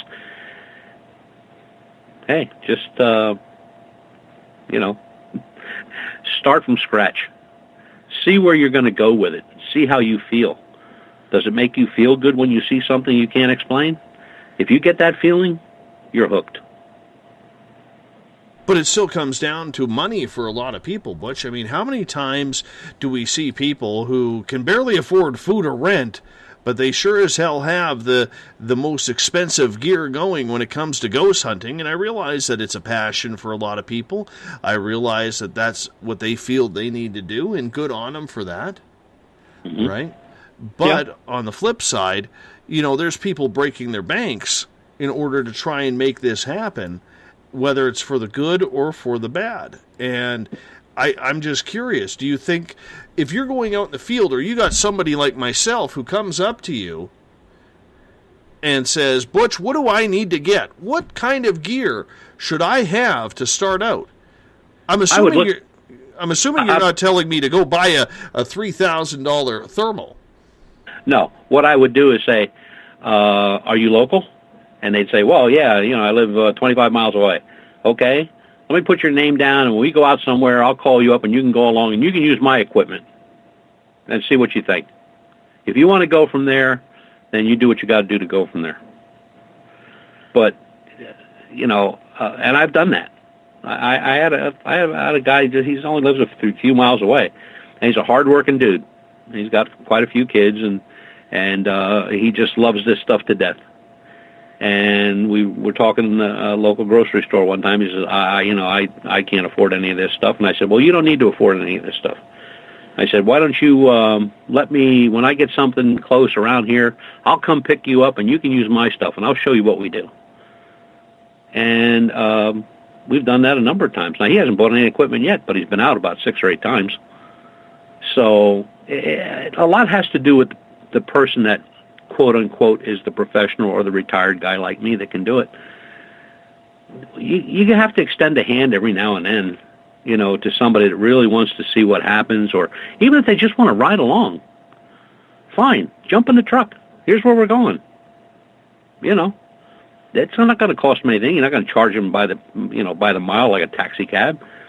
Just take them out and show them what it's all about. And I always tell people, you know, don't go out buying a whole lot of equipment, because you might do that and then find out that you hate it, or it's boring, especially sitting in that haunted house all night long in the dark, talking to nobody, hearing nothing, night after night. This is nuts. Well, some people thrive on that. Some people just go like, no thanks. Same thing with a Star Watch. I've been at Star Watches already where I couldn't get people to stop looking. You're going to get a kink in your neck if you keep that up. And then I had people that, like, where they were for 15 minutes, went like, I don't think this is too interesting, and they walk away. It's really up to the individual. But I tell people, don't go spending a ton of money. I mean, you know, if you belong to a group, or if you hook yourself up with a group just to see what it's like, don't go to one where they charge you to belong. That's number one. I've seen some $100 a year numbers there, and nobody knows what happens to the $100 from the people. But go to a local group, sit in on their meetings. Hey, ask if you can ride along. You tell them right out, look, I don't have anything. I'm just new at this. I just want to see what it's like. Can I go along? Look, if they're worth their salt, they'll say, jump in the truck, jump in the car, let's go. But I've never asked you this question. What is your opinion on paranormal tourism then? Oh, you really want to get me started, don't you? Well, and the reason why I ask is I think a lot of people who follow this field, they maybe have never had an experience, Butch. They want to go on a tour, and they want to get frightened. They want the thrill. They want to get scared. They want to see what it's like. Mm-hmm. And they go on one of these paranormal tourism events. And I think that that's a good thing, okay? Mm-hmm. Because it does help raise money for museums or places that could use some extra funding that are maybe non-profit. And I'm okay with that. In fact, I run a non-profit museum over here by my house, about 2 miles away. And this year we are actually starting paranormal tours that we figure we could raise an extra $300-400 a month that could be well used to help keep the facility moving. And that's... I don't have a problem. What I have a problem with is the tourism part that says, okay, I'm going to load you people all in here, or you all meet me here at this time. We're going to go through this place, and we're going to see ghosts, and we're going to see that, and it's going to be $100 a head. And they walk these people through a building that has probably been walked through 40,000 times, and they do not see anything, get anything, and they walk out, and they're probably home in bed when they realize they just handed over $100 to take a walk through an empty building at night.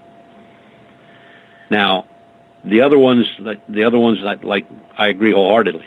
If they're helping to fund a museum or there's going to be a Bigfoot deal here in Pennsylvania in May, and they're going to be funding 2 animal groups and a children's group, and I don't have any problem with that either. I just have a problem when, and I don't mean this badly, when they take the gullible and take that $100 or $75 or $50 to take them to the other end of town, to walk them through a building in the middle of the night and just say, well, so-and-so died here back in 1948, and the guy jumped out the window of this hotel over here in 1955, and, well, that's it. Have a nice evening. Thank you. Goodbye. That's nuts. That's as nuts as when people say, yeah, I can come down and bless your house, and I'm going to sprinkle holy water, and I'm going to throw flour around, and I'm going to burn sage and this and the other thing, but I need $75 an hour to do it. That's crazy. And the amount of those groups are, thankfully, not too many.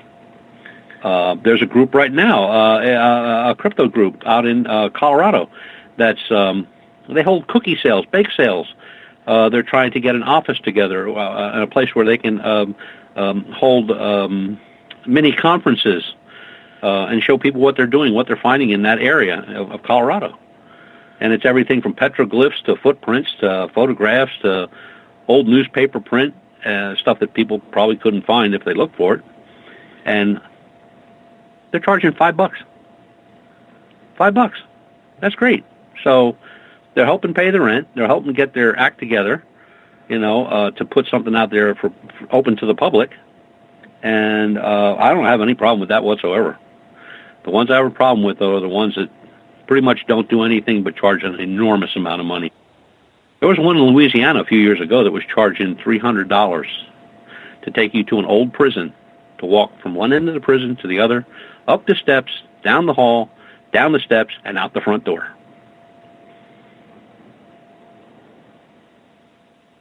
And all you got are these people walking along with the group going like, did you see that? Did you see that shadow?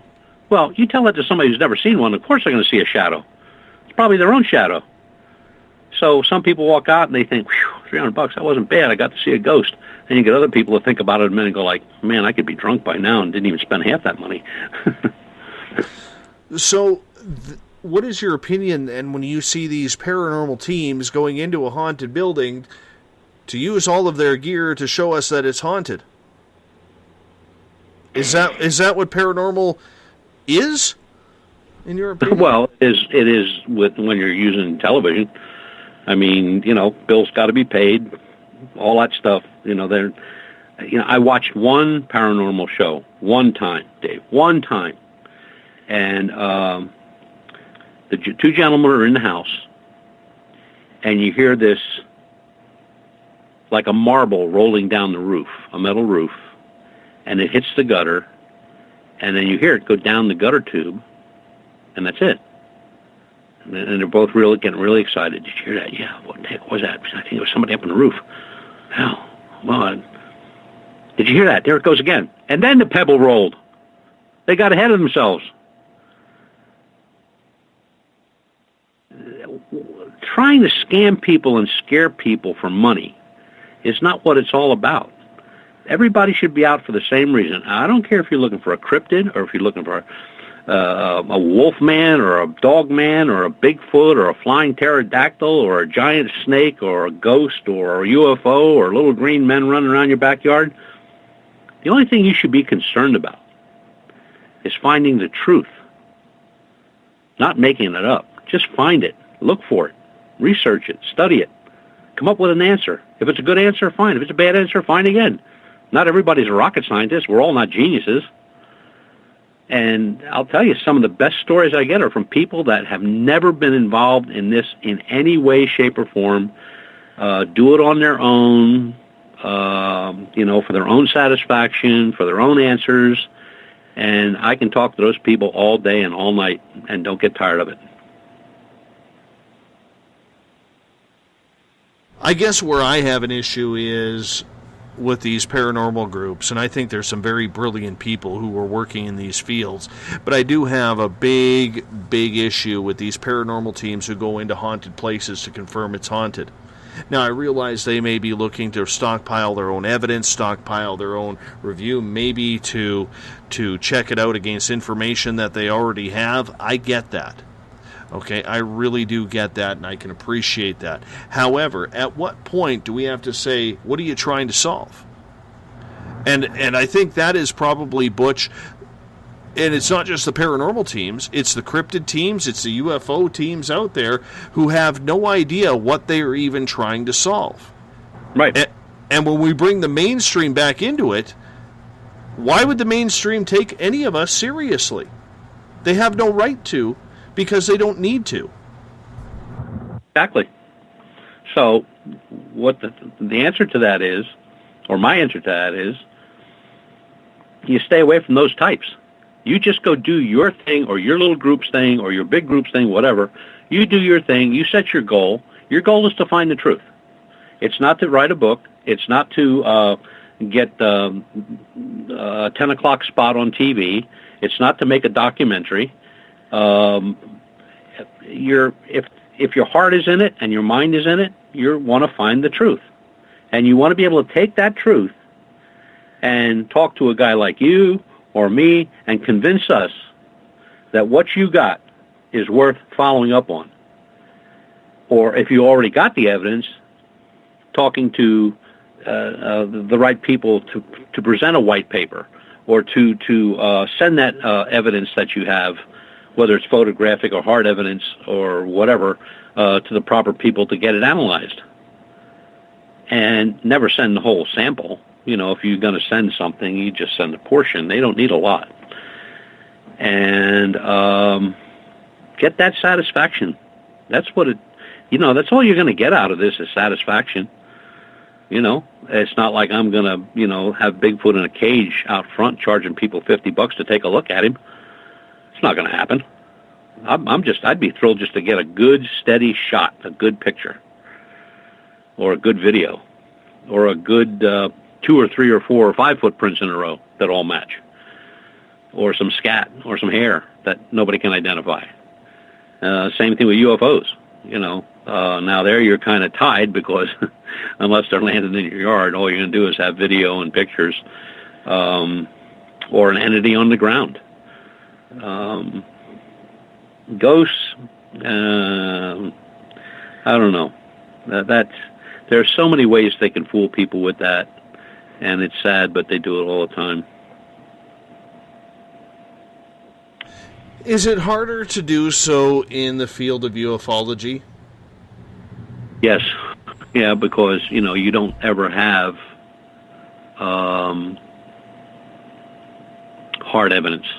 You don't have a piece of a craft or a body of an alien, or you may have a good picture of a craft or a good video of a craft.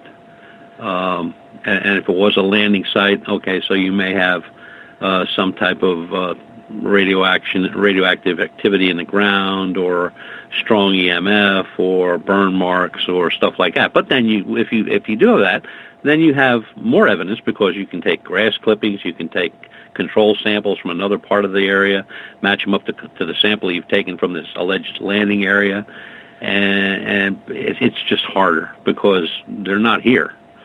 Cryptids are here. Ghosts allegedly are here. I mean, they're right here. I mean, they're in houses, they're in old buildings, they're roaming around the woods. And the researchers that are out there, they're actually doing their work, doing their job, whether it's a hobby or it's, a passion. I still say they're the ones that are going to give the evidence that breaks the nut. So once again, I ask you this. When it comes to those who are out there investigating, what is your top three, shall we say, Butch, in what they should be looking to accomplish? Because if I were to give my top three, I would say, what are you trying to solve? Give me an answer to that. Mm-hmm. What are you doing with your evidence? Mm-hmm. Because after you say collecting and going through, usually 9 times out of 10, these paranormal groups or even cryptid groups don't know what they're doing with it. And number 3, I would say don't use scientific fact or your opinion as scientific fact. What would be your top 3? Pretty much right in line with yours, with one exception with the evidence. Whatever you get, you need to protect. I mean, you need to first learn how to protect evidence.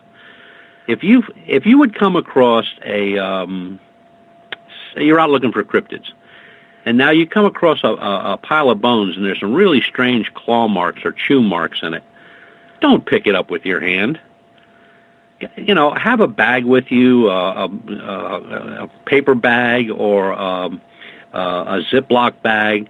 Put on a pair of rubber, plastic gloves or nylite gloves. I mean, they're cheap. You can buy 100 of them for like $5 at any CVS. Pick it up, put it in the bag, photograph it where you found it first. Pick it up, put it in the bag, label it, date it, time it, everything else, seal it. Don't screw with it. Don't take it down to the bar and pass it down to the bar and show everybody at the bar. This is a bone you found that looks like that wolf teeth in it. And the same thing is with anything paranormal. If you got EVP or some kind of recording, or you got a good video or good still pictures of something that's not normal, you got to protect the evidence first. And there are certain things that you need to learn before you do anything. Like, first of all, how many people buy a camera and actually test the camera? They don't do that. They buy the camera, they throw it in the car, they throw it in their bag, and they go do their thing. They have no idea how that camera works. They have no idea how the settings work or what filters they need or how the flash works. And that works the same with UFOs. I mean, I've seen guys spend $5,000 for a telescope. You know where it's at? It's in the basement. You know why? They don't know how to use it. They haven't figured out the eyepieces. They don't know how to set the azimuth. They don't know how to set the degrees. They don't know how to even find a star system. So it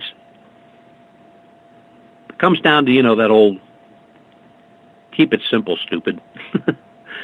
And I just think that a lot of people, they get excited and, they don't really know what they're going after. They've seen something on TV or in a movie and they think it's out there and they go running down the road.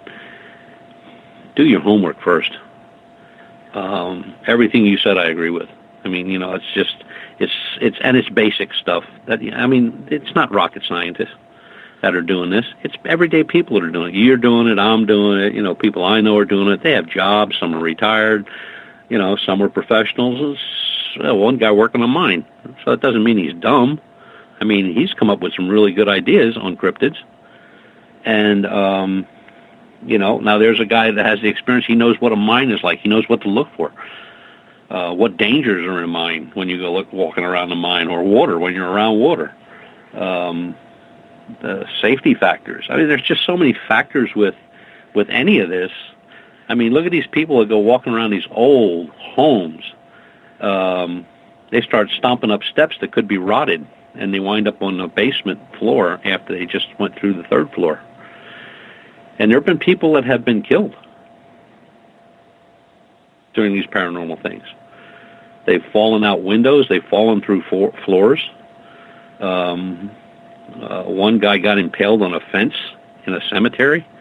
He got scared and ran off, and the fence was broken, and the points were sticking forward. He ran right into it and impaled himself.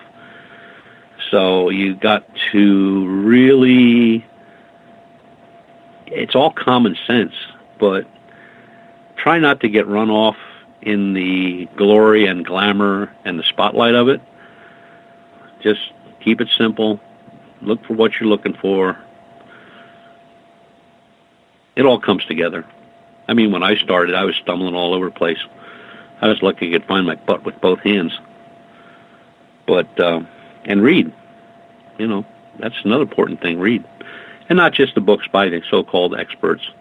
Read articles, read blogs.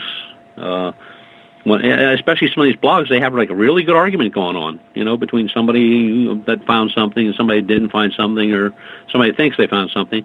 Don't get involved in it. Just read it. See what's going on. See who's making the argument. Are they making a good argument, or are they just blowing smoke? I mean, pretty easy to tell. But listen to different radios. Listen to radio shows where they have people calling in and asking questions. Listen to what the person on the other end of the line is giving them for advice, or the person that has a radio show, or the person that has a TV show, or the person I just saw now where there's a training outfit, or not a museum, a university starting up to make you a paranormal investigator. Give me $5,000. I'll give you a membership card. I'll give you a photograph. I'll give you a book and a diploma. That's what they want for $5,000. Well, isn't that most universities? Yeah, but paranormal is a pseudoscience. So who's the guy giving the course? What degrees does he have? Does he have a doctorate? I doubt it. And if his office is at the local garage, might want to stay away from that guy. It's so confusing sometimes, and yet it's so simple. It's just see what you're interested in, what gets your interest, what attracts you. Do you have this? Do you want to know what's out in those deep, dark woods? Do you want to know what's under the water? Do you want to know what's flying around the skies? Do you want to know what's in these old abandoned homes that are litter the countryside from East Coast to West Coast, all over the place, and in Canada? I mean, don't do anything dangerous, but always be safe. Take a day. Take 2 days. Do it once a month. See where it takes you. See what you can find. I mean, look how many petroglyphs were found by people on walks, on hikes. Scientists didn't find them. Archaeologists didn't find them. A guy taking his dog for a walk finds a whole wall of petroglyphs that nobody even knew existed. Now, that's something to be proud of, because they named them after him. So some stuff comes by accident, and some stuff comes with a lot of hard work. And then you got to be willing to put the hard work into it, Are you willing to go out there and stand in the snow for 4 or 5 hours in 20-degree weather? Or are you just going to be one of those people that waits till it's like 90 degrees and a nice little breeze blowing, and there's a bar down the street where you can get a cold beer if you need it? It's different. Researchers are different. All researchers are different. They're all different from each other. No two researchers are alike. Some researchers, like somebody will say, well, and I'm going to use your sighting for a minute. These two guys are walking down a trail and they spot what they think is a Bigfoot, and then they look and it really is a Bigfoot. And they'll tell one researcher, and he'll go like, you're full of crap. And you'll tell another researcher, and he'll go like, now that's interesting. Tell me more. So which guy do you want to be involved with? I certainly want to be with the guy that said, that's interesting. Tell me more. But there's too many of the other type out there right now. Too many. So when you say there's too many out there right now, that's a very, very important statement that you just made. Because I have said that many a times on this show, but in a different context, where I think the oversaturation of paranormal media, like all these so-called radio shows or podcasts that are out there, we've turned to a time of oversaturation where people are not looking for quality anymore. They're looking for something that immediately gets them the fix that they need.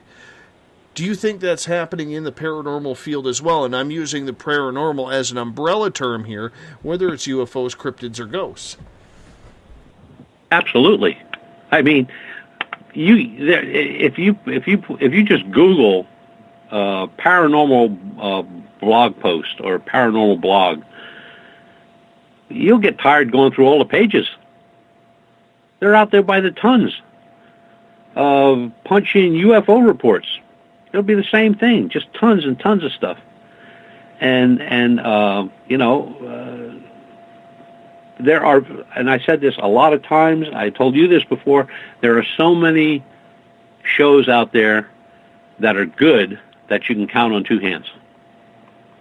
There are hundreds of shows, probably more than hundreds of shows around the country and Europe and Canada and every place else, and you might find 10 that you'll have. It'll be a good blog where there'll be a lot of questions, a lot of answers, a lot of good information, and they're few and far between. And television, I don't even watch television because that's when somebody's getting paid and the sponsors involved and all this, it's money. And a director that's standing there and a production guy who's saying like, okay, you didn't see it fly this way. It had to fly this way so we can get the good angle and we can put our little dummy up there to make it look good and it'll be easier for our artist to cover that. I mean, that's not what I want to hear. I'd rather listen to folks just asking questions and getting answers. And I don't have all the answers by any means. I mean, there's a lot of questions I have. And I do the same thing. I try to listen to different researchers, read their articles, see what they're saying, how they're doing things, what they've got going right now, to see if there's anything similar that I have, and if it would be similar, I'd call them. If I was calling J.C. Johnson out in the middle of, where's he at now? He's in Minnesota right now, and I said, J.C., I heard you talk about this on a radio show the other night. I have something similar. Can you tell me, and give him the information that I got and say, what do you think? Networking is very important, but networking has to be done with the right people. And that's where some people really mess up. They just network with just anybody that'll answer them.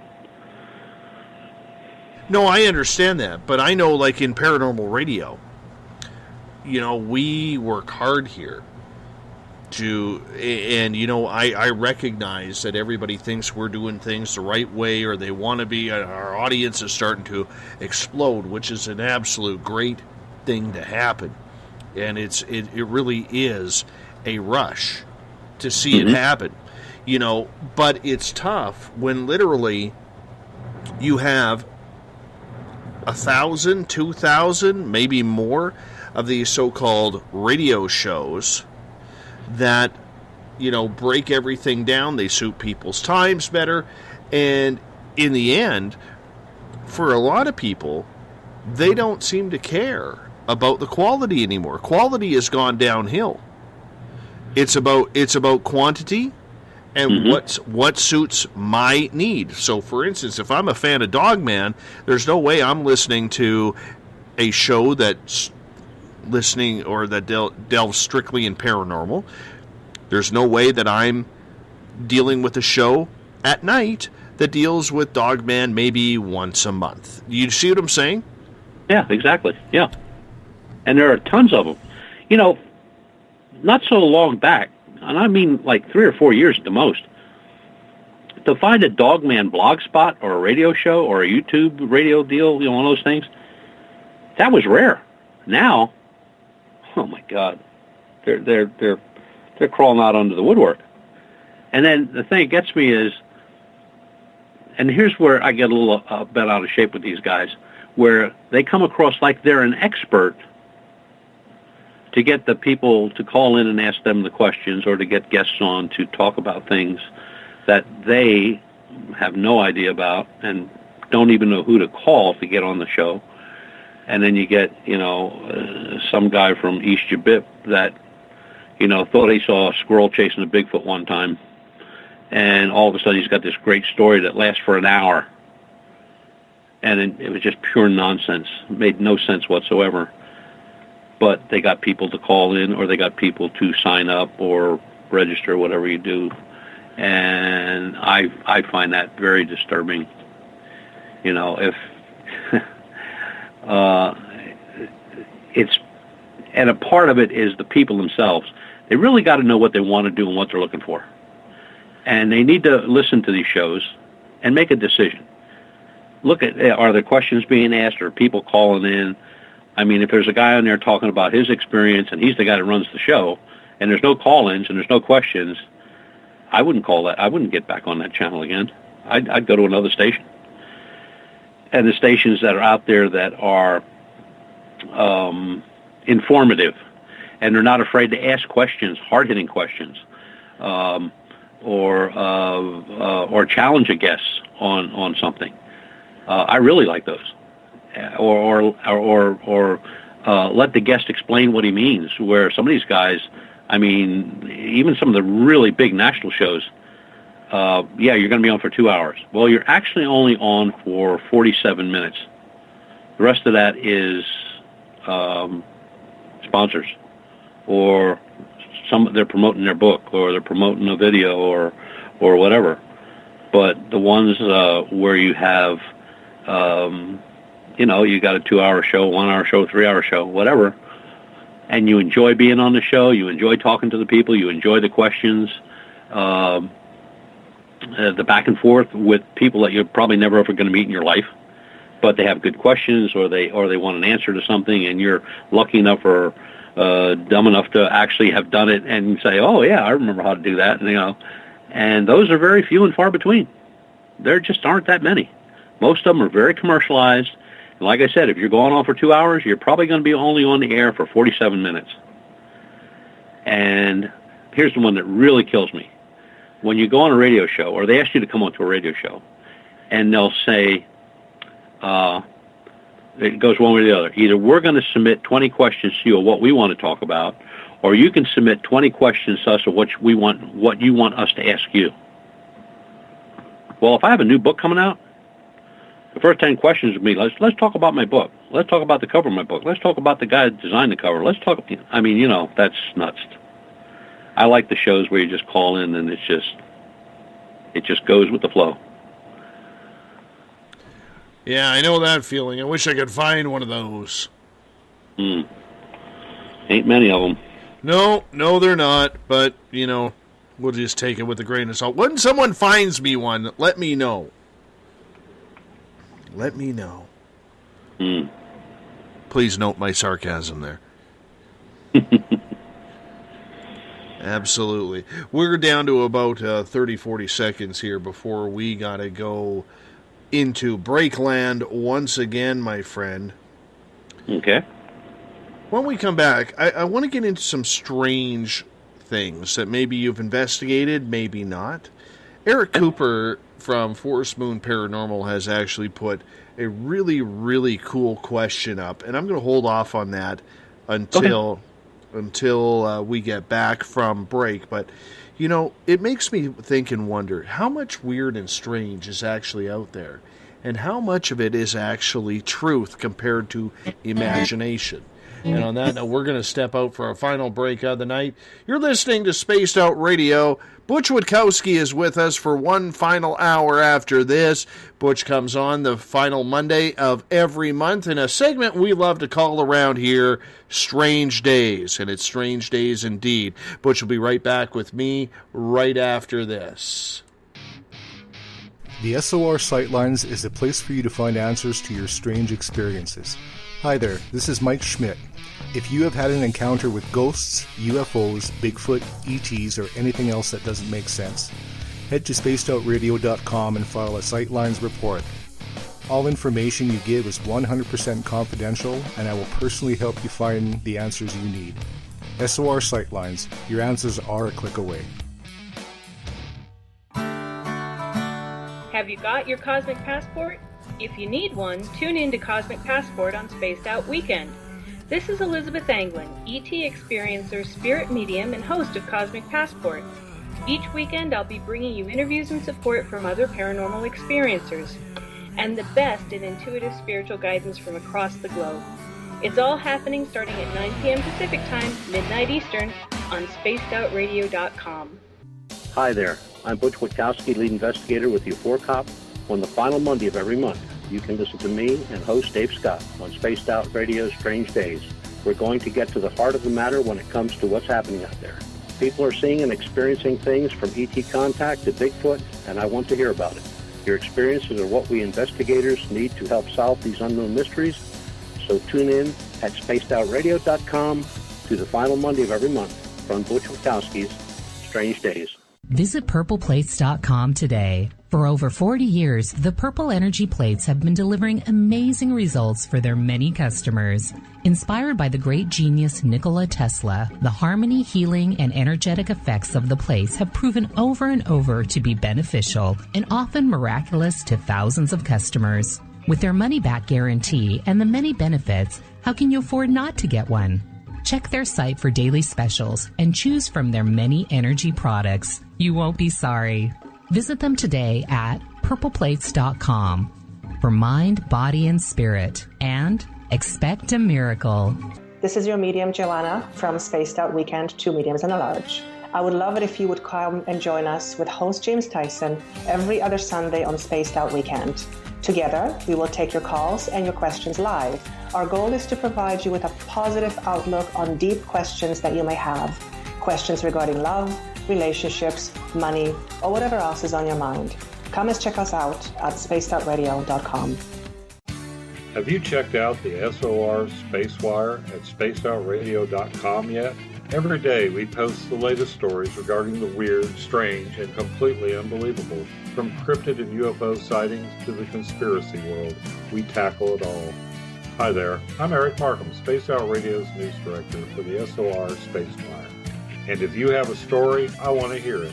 Email me at news@spacedoutradio.com. Patrolling the Pacific Northwest, we are always on the lookout for the strange and unassuming stories that real people are experiencing. Hi, I'm Vincent Zunza from Pacific North Weird. Me and Alexandra Sullivan have teamed to bring to you those odd stories that never seem to make it into the mainstream. Stories so weird that will leave you scratching your head wondering, is this real? It's as real as it gets with Pacific North Weird. You can watch our videos right here at spacedoutradio.com. Become more intimate and interactive with Spaced Out Radio. Join our Space Travelers Club with your new membership. For $5 a month, we'll provide you with special access to the website, monthly prize draws from books to psychic readings, along with monthly newsletter, private interviews, and more. Sign up today to be part of Spaced Out Radio's experience. Looking for a place to advertise at a very reasonable cost? Look no further than Spaced Out Radio. SpacedOutRadio.com has an advertising tab that you can click to check out our daily, weekly, and monthly packages to play on the radio, or our website including social media. From commercial spots to banners, we have it all. Check out our competitive pricing today. Don't have time to listen to Spaced Out Radio live? Wherever you are, the car, the office, the shower, or even if you're traveling, we're right here for you. Each Spaced Out Radio show can be found on iTunes, TuneIn, and on our YouTube channel, Spaced Out Radio Show. It's the perfect way for you to catch up on our shows. For more information, just head over to our website, spacedoutradio.com, and tune in to us today.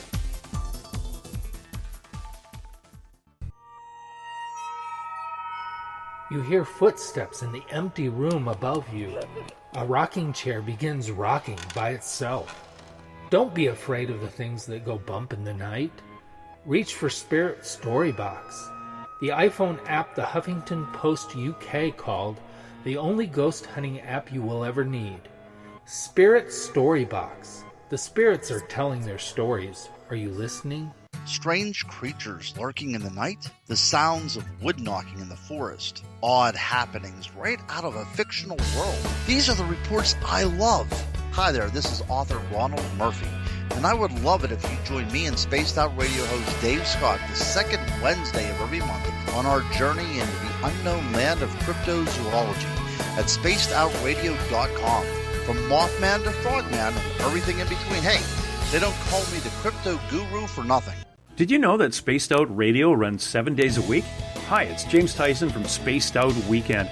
Every Saturday and Sunday night, starting at 9 p.m. Pacific, midnight Eastern, you can join me and my guests for some great chatter about what's going on out in the universe, or even in that dark part of the basement you really don't want to go back into. Well, let's find the answers to your experiences together. So come on up to Uncle Jimbo's cabin on the weekend. For more information, look us up at spacedoutradio.com. The views and opinions expressed by tonight's guest and topic of discussion do not necessarily represent the official policy or position of Spaced Out Radio, Spaced Out Weekend, Spaced Out Radio Limited, its hosts, syndicated carriers, or anyone associated with this broadcast. You're listening to Spaced Out Radio with Dave Scott. Follow Dave on Twitter at Spaced Out Radio and hashtag Spaced Out Radio, and on Facebook, Spaced Out Radio Show. Now, back to the program. A child grew up too fast, went running wild. Now we don't know who to pray to anymore.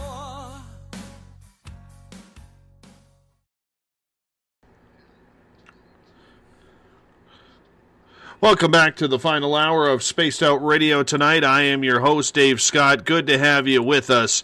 If you're along for the ride, thank you so much for being here, because we love being here with you each and every night. We do this thing 7 days a week. Tomorrow night, we end February on a cryptid note. David Weatherly is going to join us. We're talking everything cryptid. We're going to get into some strange as well.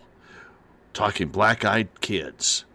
David Weatherly, 9 p.m. Pacific, midnight Eastern Time at spacedoutradio.com. If you're listening in on the United Public Radio Network live on 107.7 FM in New Orleans and over 160 countries around the world, very good to have you with us. We're also live in Las Vegas on Renegade Talk Radio. And if you're listening in on Revolution Radio, remember the Double R Machine is a donation station financed by you, the valued listener. Head on over to freedomslips.com and donate today.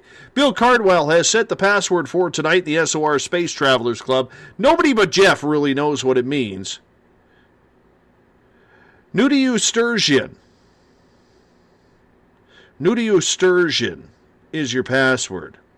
Make sure you use it wisely, Space Travelers, because that is your SOR Space Travelers password for tonight. If you want to follow us on social media, you can do so on Twitter at Spaced Out Radio. Also use the hashtag Spaced Out Radio to chat with us live during the show. You can also give our Facebook page a like, Spaced Out Radio Show. Tune us in on TuneIn, download this show and others on iTunes. We are also on RadioGuide.fm, TalkStream Live, and Stitcher. And our website is spacedoutradio.com, where we have a plethora of features for you, including joining the SOR Space Travelers Club. It is just $5 a month. That's less than a Starbucks large coffee or extra large, whatever they named it, because I don't speak coffee shop. But you know what we're doing. You know what we're saying. Just head on in and join the club today. Butch Witkowski from UFOcop.com is our guest. He goes the distance tonight on this Monday night. Strange Days with Butch Witkowski happens the final Monday of every month. The next time Butch will be on will be Monday, March 27th. 1 month from today exactly. Butch, welcome back. Good to be back on here. Well, I hope so. I hope so. And I'm waiting for this question from Eric. I think it's great. Eric's question is, have you ever heard of or studied any cases regarding weird and strange staircases that have been found in the middle of the forests? Okay, well, there's two sides to that. The first ones are the really exciting ones that get to make a book every now and then, or hit YouTube, where the one was a lady climbed a set of old stairs that she saw in the woods, not attached to anything, and when she got to the top, she had a massive stroke and died. And then there was another one where a guy was walking through a state park, and he saw this set of stairs, wooden stairs, and he climbed the wooden stairs. When he got to the top, something severed his right arm as he was reaching out to touch a branch. And there's a number like that. There's quite a few of those, but none of those have ever been proven as fact. Now, what you do find, and you'll find them all over the United States, old foundation stairs, old hearths, stairways that might have at one time went to a home that's no longer there. And if they were fashioned out of stone, they're going to remain a long, long, long, long time. But then there was the people started calling them the angel staircase, that if you saw one of these and walked up to the top, you would be taken into heaven. They never said what would happen if you fell off of them. Those stairs are everywhere. I've seen them in the woods. There's an old factory up in north central Pennsylvania, and you're walking up this trail, and all of a sudden there's this set of iron steps. I mean, they go up 14 steps, I think we counted. And it's just there. There's nothing else around. But then when you do start looking around, you can see the foundation of the old building, and that these steps actually were probably maybe a fire escape or a second-story entrance to the building. Other than that, I just think it's what they are. I mean, they're just from old homesteads and stuff and factories, and man, there were foundries and hearths all over this country, and you'll see steps everywhere. I mean, they're everywhere. But as far as them being nefarious for something, like the guy with the arm being cut off, or the lady that had the massive brain hemorrhage and died at the top of the steps, or you went to the top of the steps and an angel came down and escorted you up into heaven, I'm not buying it. You don't think there's anything paranormal with them at all? No, And the game, not the game commission, but the Park Service for the state parks and stuff, they've been questioned about these for eons. And, you know, they tell people what they are. They say, well, there was an old house up there, and those are the steps that led up to the second story, or those were the steps that went from the ground level over to the feed mill or something like that. And you can tell these steps have been there a long time. You know, they're rusted, they're metal, or they're wood that are rotted through, they're not like new steps that were built day before yesterday. And I know I've seen a couple of them up on the internet where they say, oh, these steps were, we came upon these steps and they look like they were built, you know, just yesterday. They had a fresh coat of paint on them and everything else. They're not in existence. That was either photoshopped or somebody just did it in their backyard.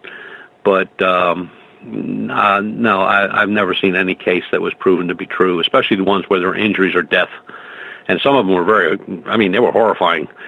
What was the one guy, he got to the top of the steps and he turned around to say something to his wife, and he was cut in half. And the bottom half fell down the steps and the top half fell off onto the ground. And there's no police report? I don't think so. But if you talk to a ranger at one of these state parks and bring up steps in there, they'll either tell you where they're at, or, you know, if they're old or something like that, they'll tell you to stay off them because they're really rickety and you could get hurt. Or they just tell you, nope, we ain't got any. If we did, we probably wouldn't even pay much attention to them. And a lot of times, especially at like the old breweries and wineries, they would set up these elaborate sets of steps made out of stone or metal or wood or a combination of all, just to go up and look into vats of whiskey and beer that was being made. And the brewery shut down, you know, in the 18th, 19th centuries, and the steps are still there. The brewery's gone. Maybe they found a little bit of the foundations around, but there's nothing else there. And I just think it's a neat story. I mean, if you're sitting around a campfire and you want to scare a bunch of kids, but when you go see them in the woods, and they're out there, I mean, we've seen them, they're really just remnants of old buildings or homesteads. I hope I answered his question. Eric has a follow-up question here. He's saying, Butch, have you ever seen cases where entities have taken over trees and plants, not fairies or dryads, just entities in general?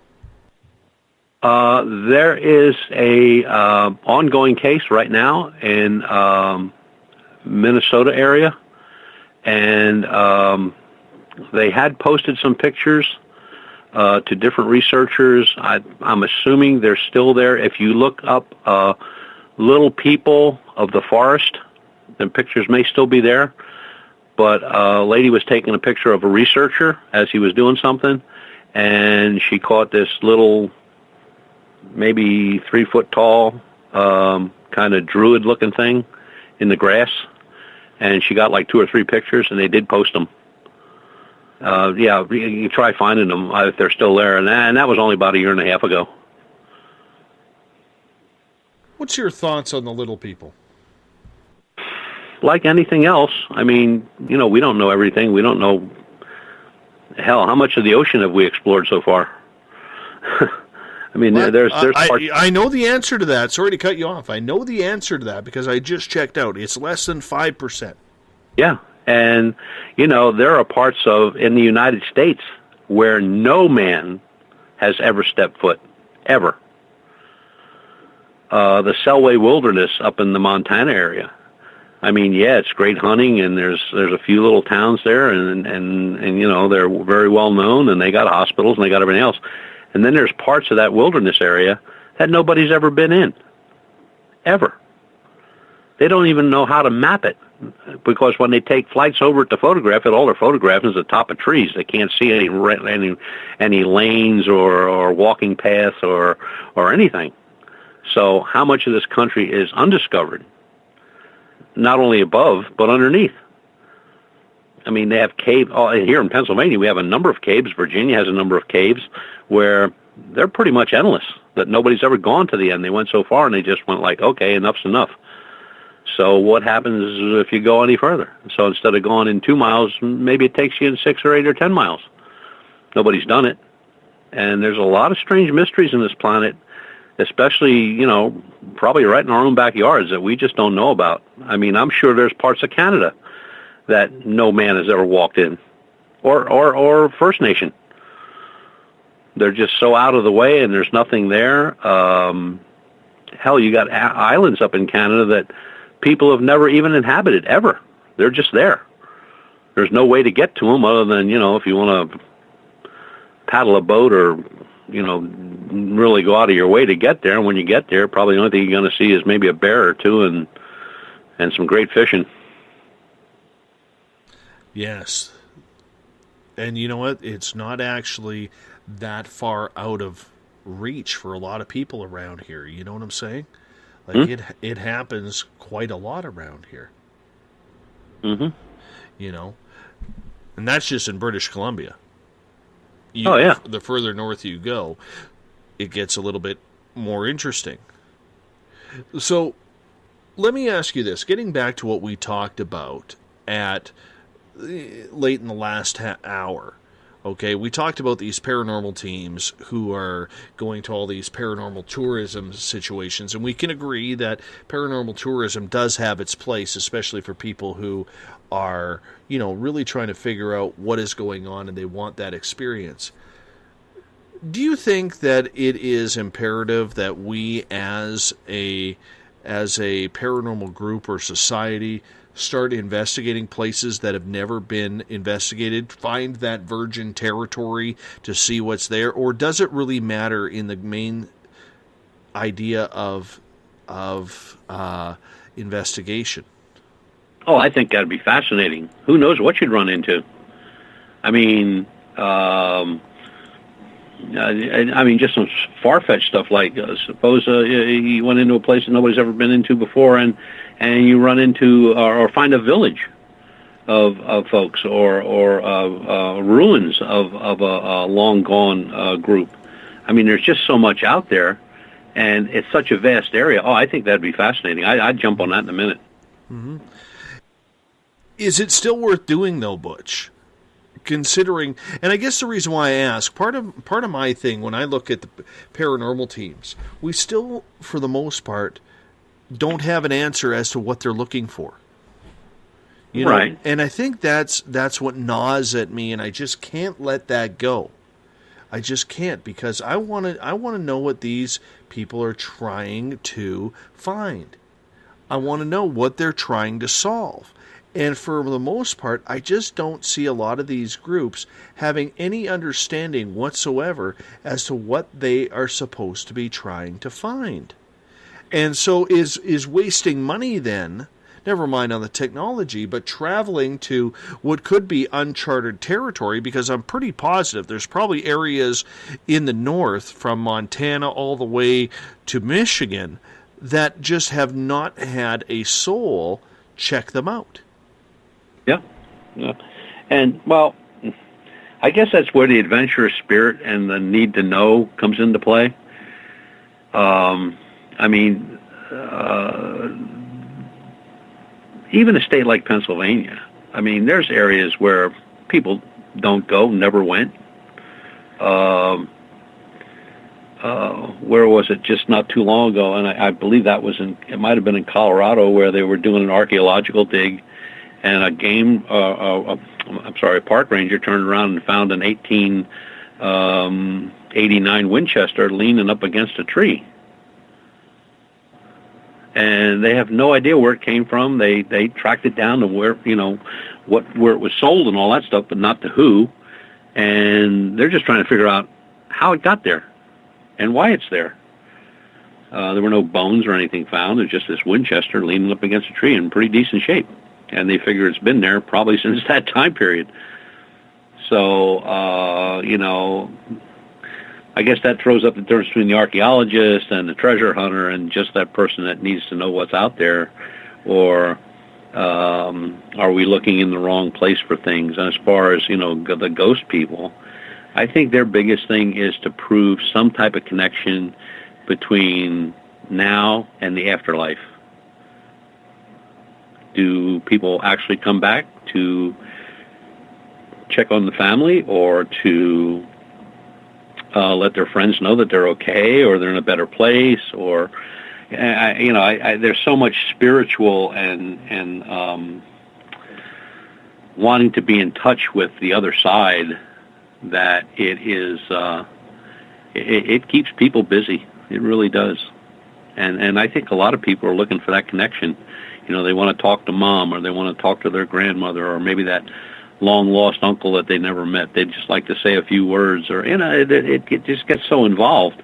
But as far as going into places where nobody's ever been before, that's going to take a lot of money, a lot of wherewithal, a lot of putting together a team to do that. And that's probably why it's not done, because it's just out of the range of money, Eric has a question for you, and he is asking, Butch, have you ever heard recently of a bright light seen in the night skies that some are saying is the start of some sort of invasion? Eric, I've heard that story at least 24 times in the last 27 years. Most bright lights in the sky can be found easily and identified very easily with a star map. Most of the bright light in the sky mistakes are Venus. The little red dot that people say is an invasion fleet heading for Earth on the right side of the moon when you're looking at a full moon is actually Mars. There's an answer up there. You just got to look for it. And, star charts are cheap. You can get them on the internet for less than $2. You can go to local Staples probably and buy them for $2. There are so many planets, and some are very bright depending on how the moonlight or the starlight hits them. There are stars that are extremely bright at certain times of the year, that they almost look like a flashbulb going off. And when you're staring at a star or a planet or anything, even through binoculars, don't keep staring at it. You need to take your eyes away from it, look away and go back, because one thing people forget when they're looking at these objects moving in the sky, the Earth is rotating. So therefore there is movement. And the ISS, which is pretty much readily seen by anyone on this planet at any one time of day or night in their area, depending on the orbit, excuse me, gives off a shimmering light. Well, it gives off a shimmering light because if you look at the ISS, you got these huge solar panels, and these panels are coated in gold. And they are reflecting moonlight, sunlight, shooting stars, meteorites. They're shimmering in the space winds, through the movement of the ISS. So when you see this bright shimmering object, multicolored, going across the sky in a lower altitude, you're looking at the ISS. But boy, I'll tell you, you could also be looking at a couple hundred UFO reports. Oh, for sure. And just to update that, Eric is saying that a lot of these reports have come in the last 48 hours that he's finding. Oh yeah, it pops up every now and then. The Great Space Invasion is kind of like the government's going to tell us every time we get a new president. This president's going to tell us all about disclosure. He's going to tell us what the government knows, where we have the UFOs hidden, the aliens are amongst us, reptilians are real, and you can go on and on and on and on and on. I and many others will say to you this: you will never get disclosure, because they already gave you disclosure with Project Blue Book. Project Blue Book, although it was a big debunk and swamp gas and all the other garbage, but there's one thing about Project Blue Book a lot of people don't really look at, maybe because they haven't read it or they didn't understand what they were reading, but there are 1,534 unsolved UFO sightings in Project Blue Book that the government says are unsolved. We don't know what they are. And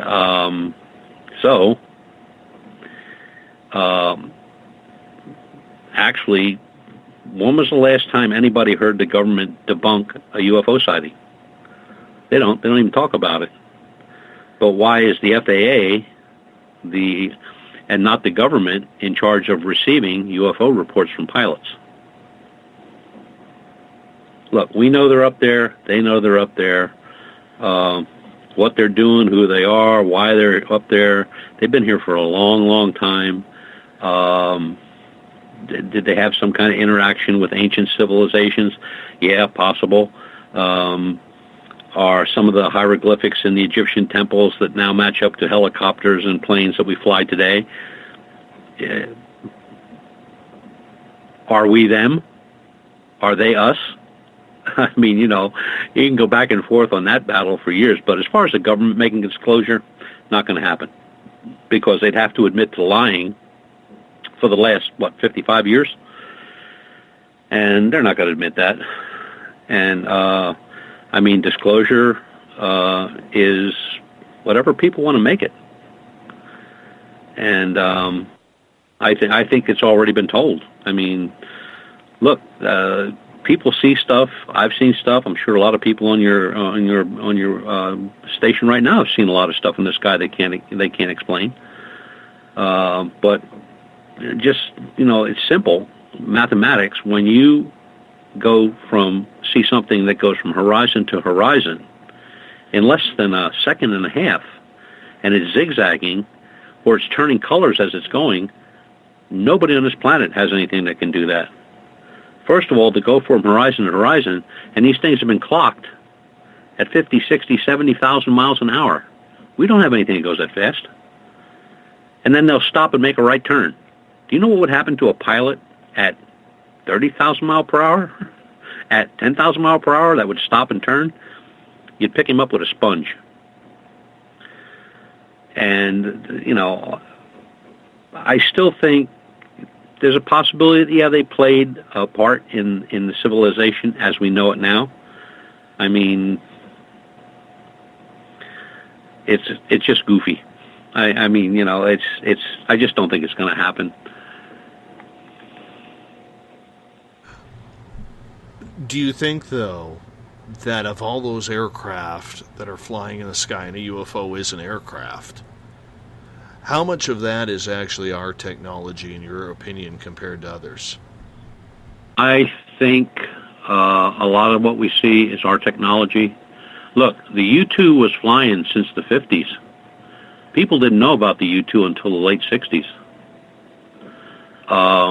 There have been many planes and rockets used that were flying in the 50s and early 60s that people didn't know about into the 70s, 80s, and sometimes the 90s.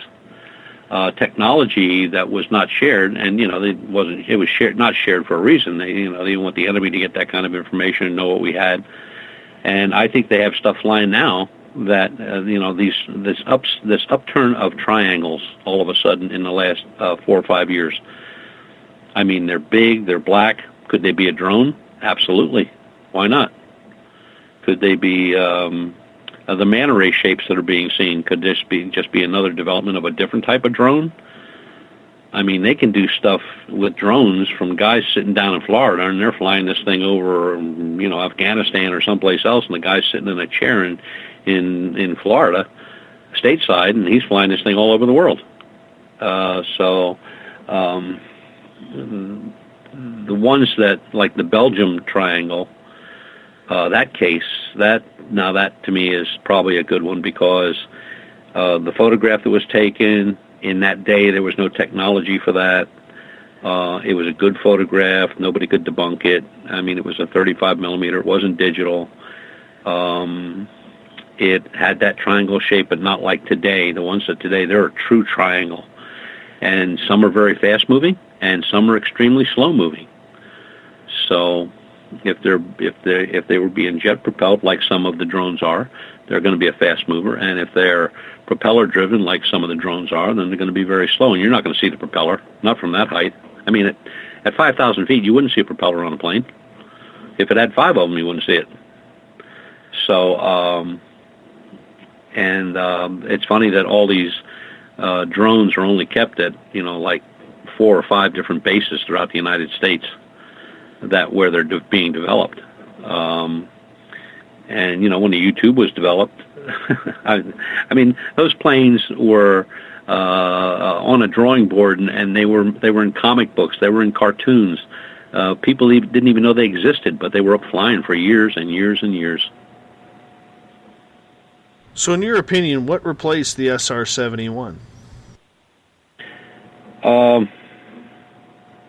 What is the new one? The Aurora? Yeah, the Aurora, yeah. But all they did there was, they took a good platform and just made it better. Stealthier and all that stuff.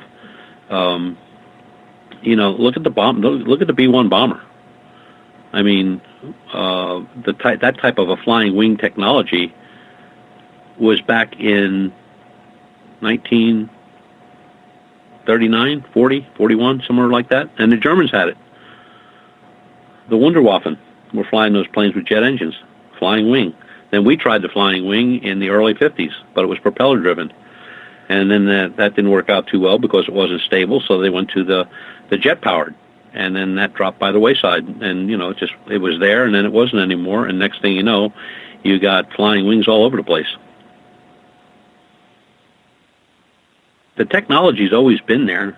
It's just that it's been hidden, or it's been in a different. The Abrocar, I mean, that was built in Canada. It was built in Canada for a reason. They didn't want it to get out in this country that they were trying to build a flying saucer. Now, the Abrocar didn't work out too well.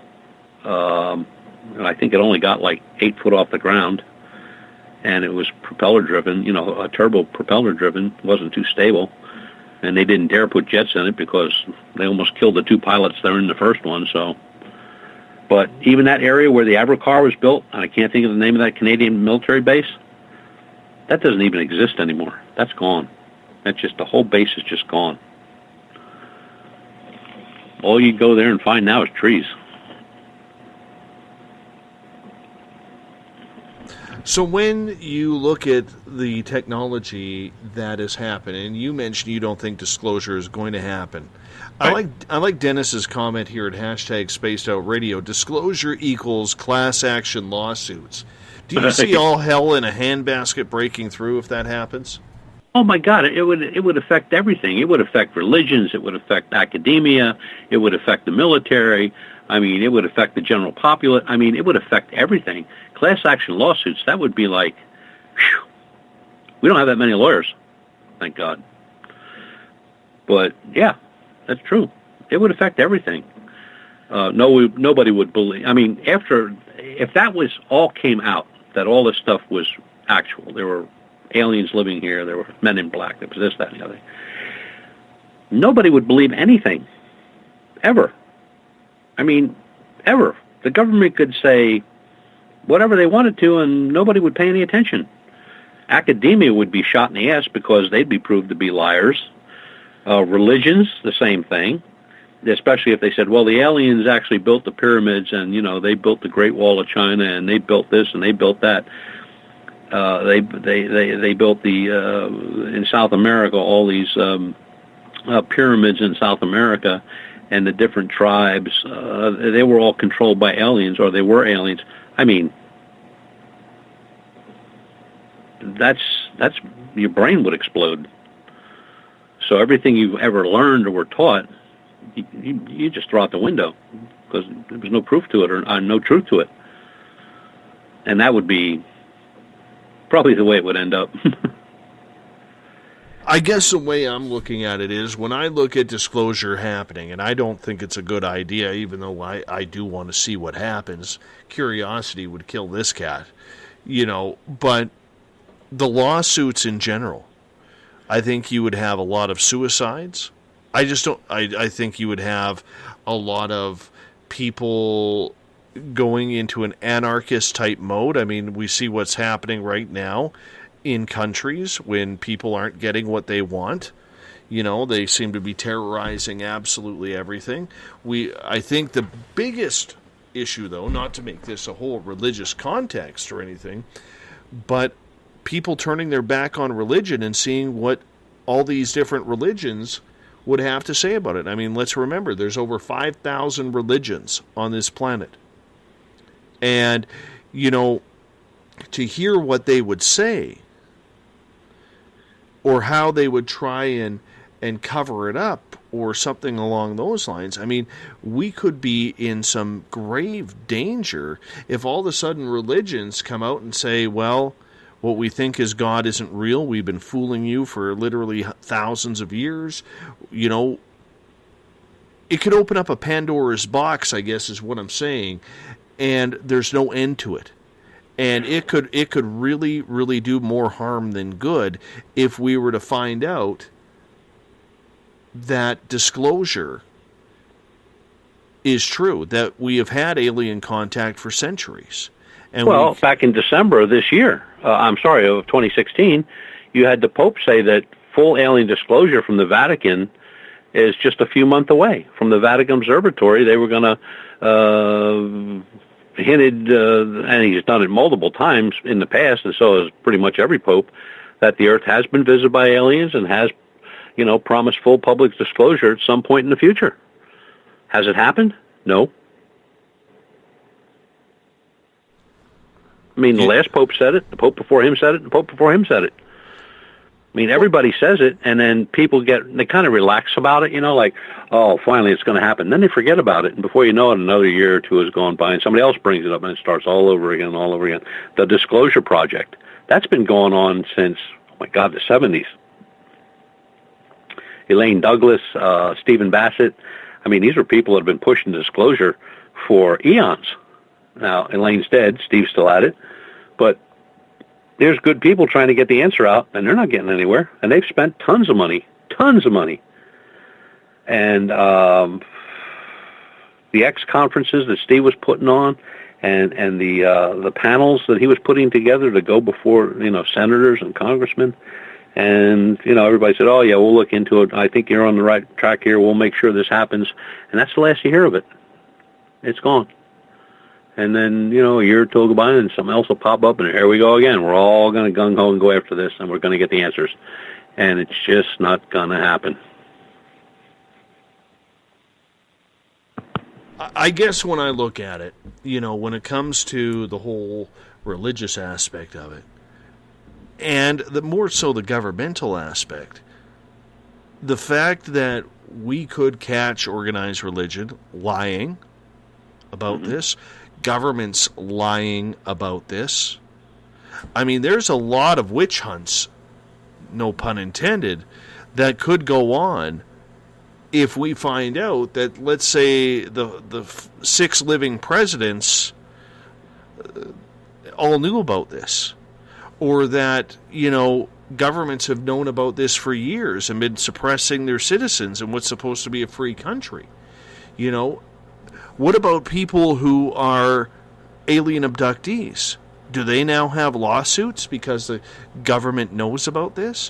What about the so-called deal that Ike made back in the 50s, Humans for Technology? Does that come into play? There's so many different ways that this could go. It could literally destroy, let's look at your country for a second. It could destroy the United States.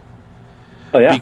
Because of all the secrets that would come out over that, Because once you open that box, there's no turning back. You can't just give a little bit, because the questions are going to be having to be answered. And literally, the way I look at it, not trying to be a negative Nancy or a fearmonger, but this decision, if is true, okay, which I think it is, we could literally be looking at disclosure ruining the United States. Oh, I think it would light a fuse that would go around the world. I think it would affect every country, every known civilization, every type of people, everywhere. If you said to the Egyptians that everything that's out there in the desert, the pyramids and stuff like that, were built by aliens, wow. Or you said to the people in South America that there was no such thing as the Incas, they were aliens. Boom. I mean, you can go to every country and do that. It would be devastation, pure devastation. And but I'm just falling back on, over all these many years, I've seen so much talk of it. It's going to happen next week. It's going to happen next month. It's going to happen next year. It's going to happen when we get a new president. Kennedy knew about it. That's why he was killed. His brother Bobby knew about it. That's why they killed him. This president or this guy over in wherever was assassinated because he knew about UFOs, or,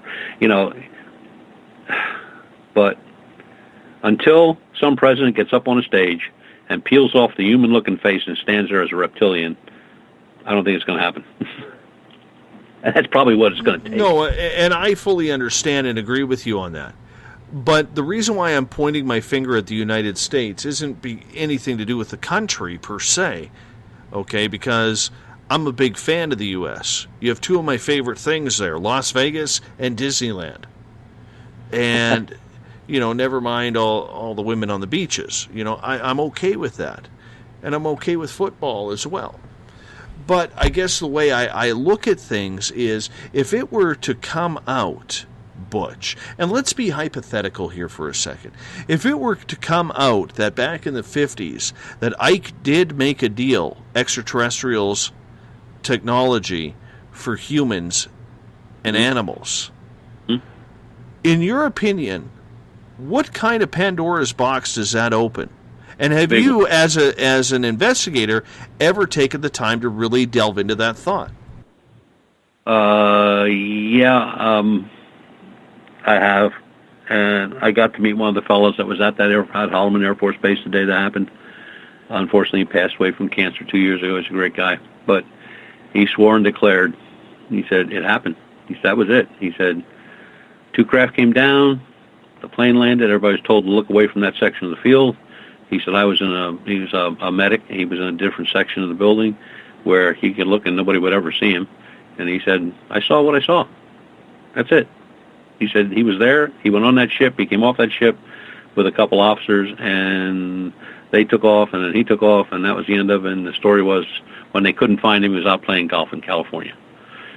And all the flight logs for the day were destroyed. He said, the whole rah thing. So he was a fervent believer in, if that was the deal, it was going to be humans and animals for research and in exchange for technology.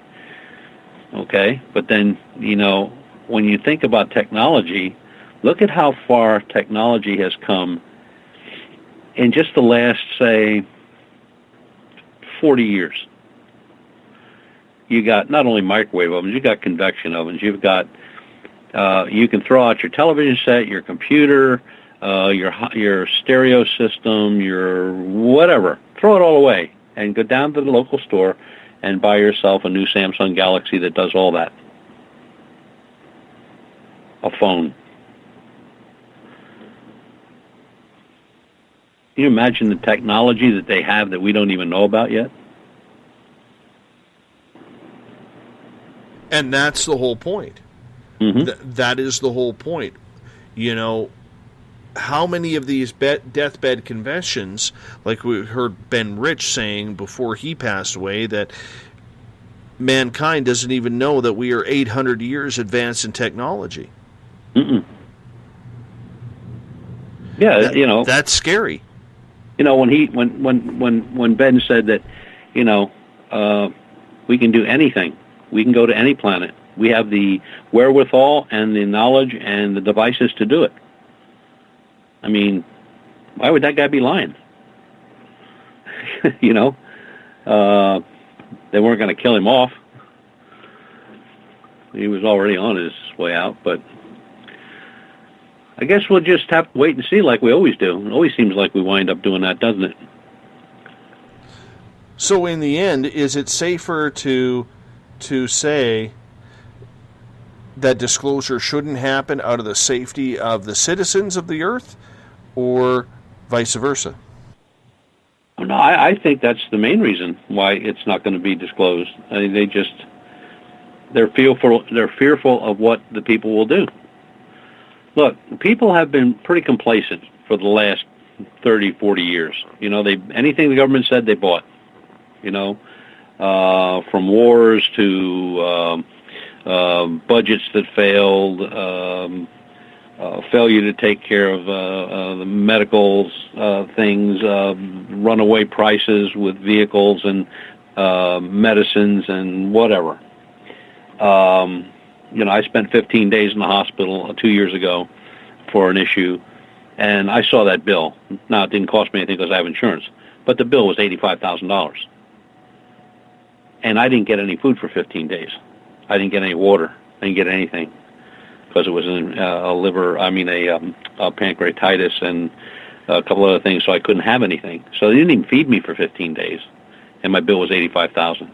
I could have went to the biggest Hilton on this planet and lived like a friggin' king for a third of that money for 15 days. And, you know, it would be amazing if, like I said, you know, a president or somebody would get up on a stage and peel off their mask and they'd be standing there as a reptilian or a gray and saying, well, look, we got something we got to tell you guys. You may not be happy. Then again, you may be happy. But all the advances in the last 40 years just tells you something.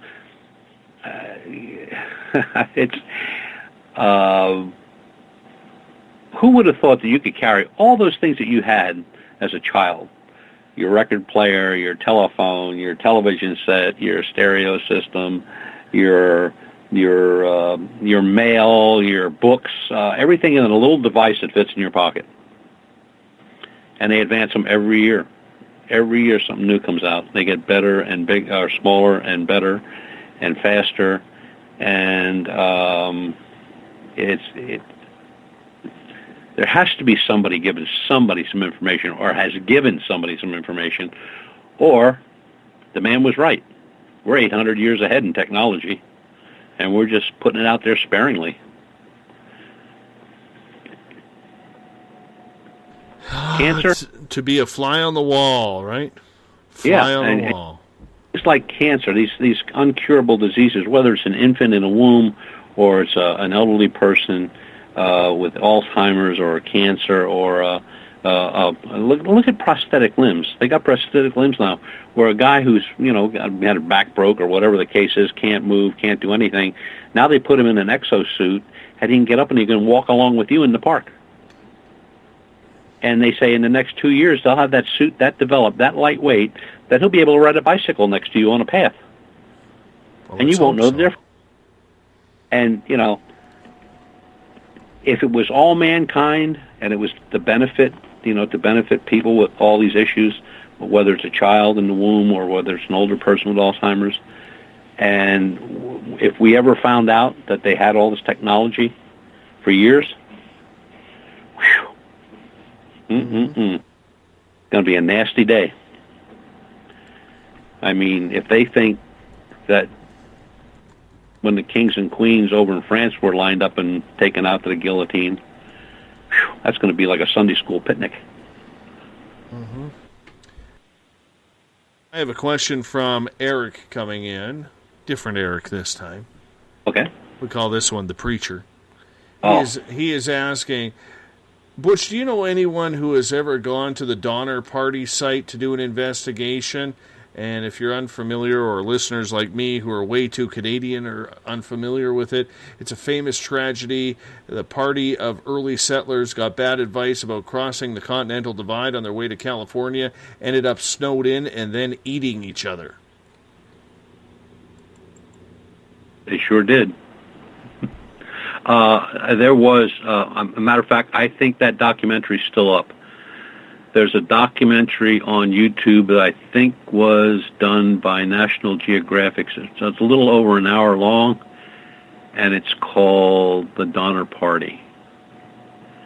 And it's pretty good. It tells you, what happened, what they found out. It was investigated by a number of groups. Not so much paranormal as, actually, police and that kind of stuff. And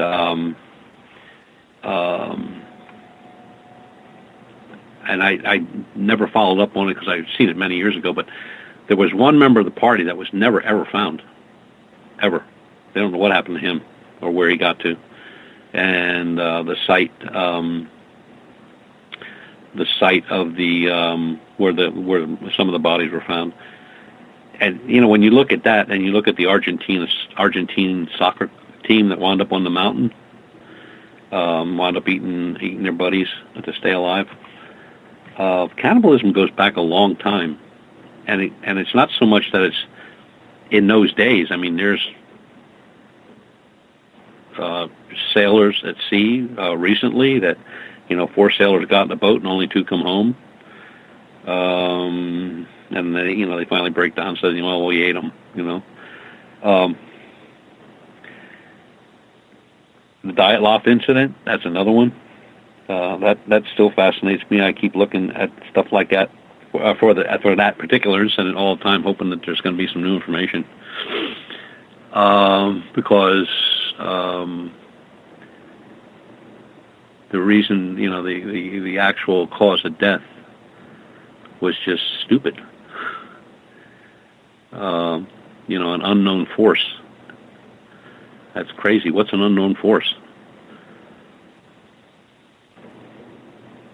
And the condition of the bodies, where they were found. But the Donner Party is quite a story. That documentary is pretty neat. They really go from day one, how it started, how they were getting ready to go, and they got all the bad information about the weather and the past and all that stuff. And it's amazing that if they would have, what did it say in the documentary, if they would have dropped 60 miles south of where they were trying to cross, they would have made it. But they stuck by the map and they stuck by the route, and that's what happened.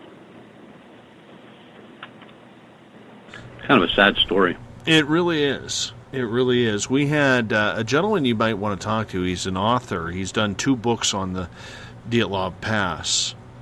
And he believes it was some sort of military testing that caused them to go absolutely crazy.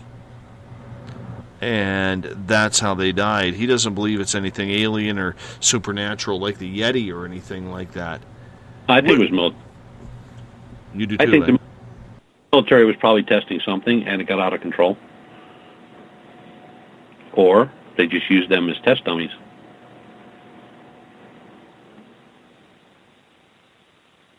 That's still a weird story, though. A lot of the things that that happened there are just so odd. Like the tongue being ripped out. Injuries to the body that look like they've been, shattered on the inside, but not a bruise on the outside. Yeah. I don't even know what would cause that. When you're crushing ribs and bone and breaking bone, the outside takes the brunt of it first before the bone snaps. Uh-huh. But you have all this interior damage on those bodies, and there's no exterior damage. You're going like, what's that all about? But it's a fascinating case.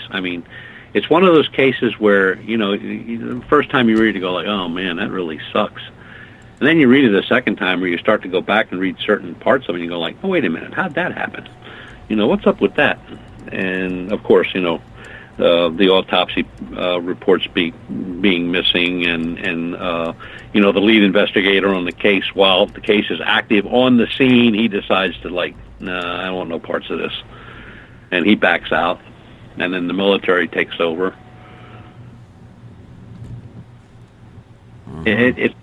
It's weird, and as far as military involvement, yeah, I'd vote for that one.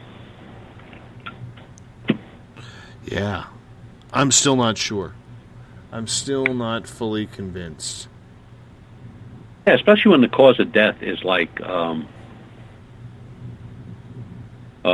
died from an unknown force. Well, what the hell is that? A tornado? That's known.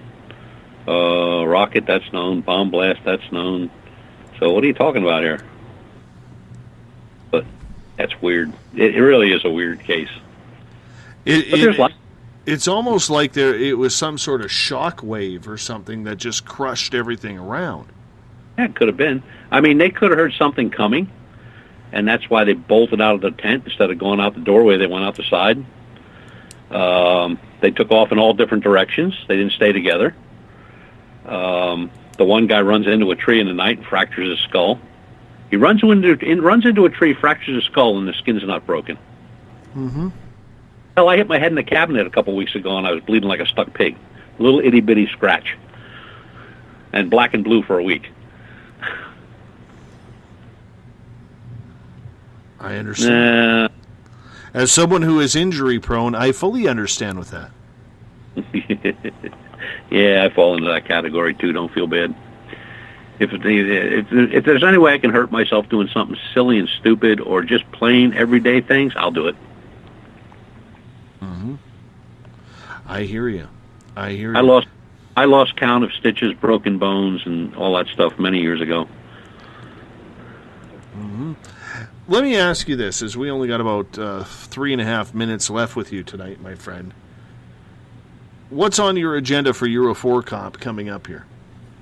Well, of course, the distortion case, that's right on top. We got another case up in the Duncannon area along the Juliana River at a river house where a lady was taking pictures of her 5-year-old granddaughter and inadvertently took a picture of something standing in the woods. Matter of fact, something tall and something short standing in the woods, and off to the side, another 5 of the tall standing in the woods. She said, I don't know what a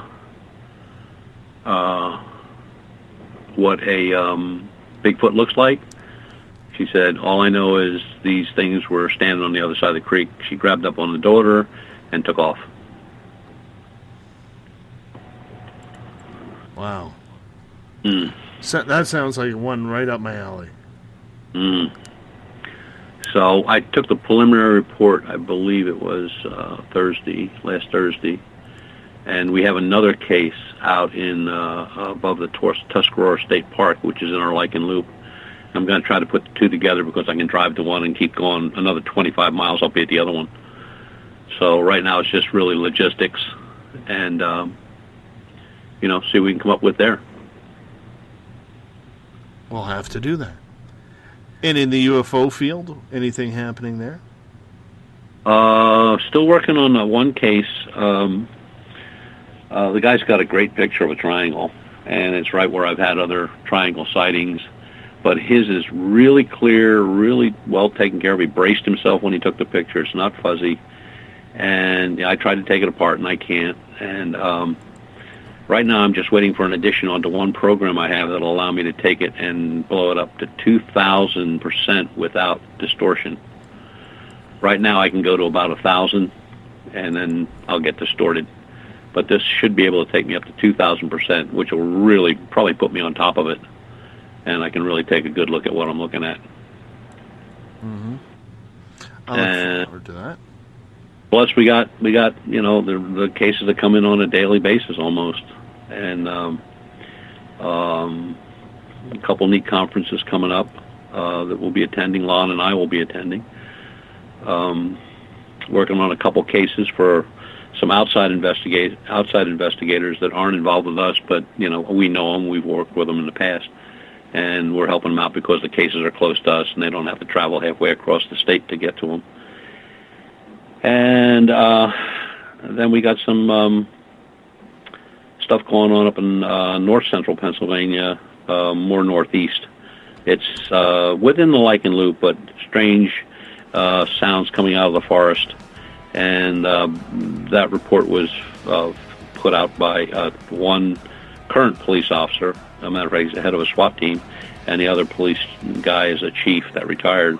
And we're going to try to get together a town hall up there and see if we can get some more people to come forward if they've heard these sounds, and take it from there.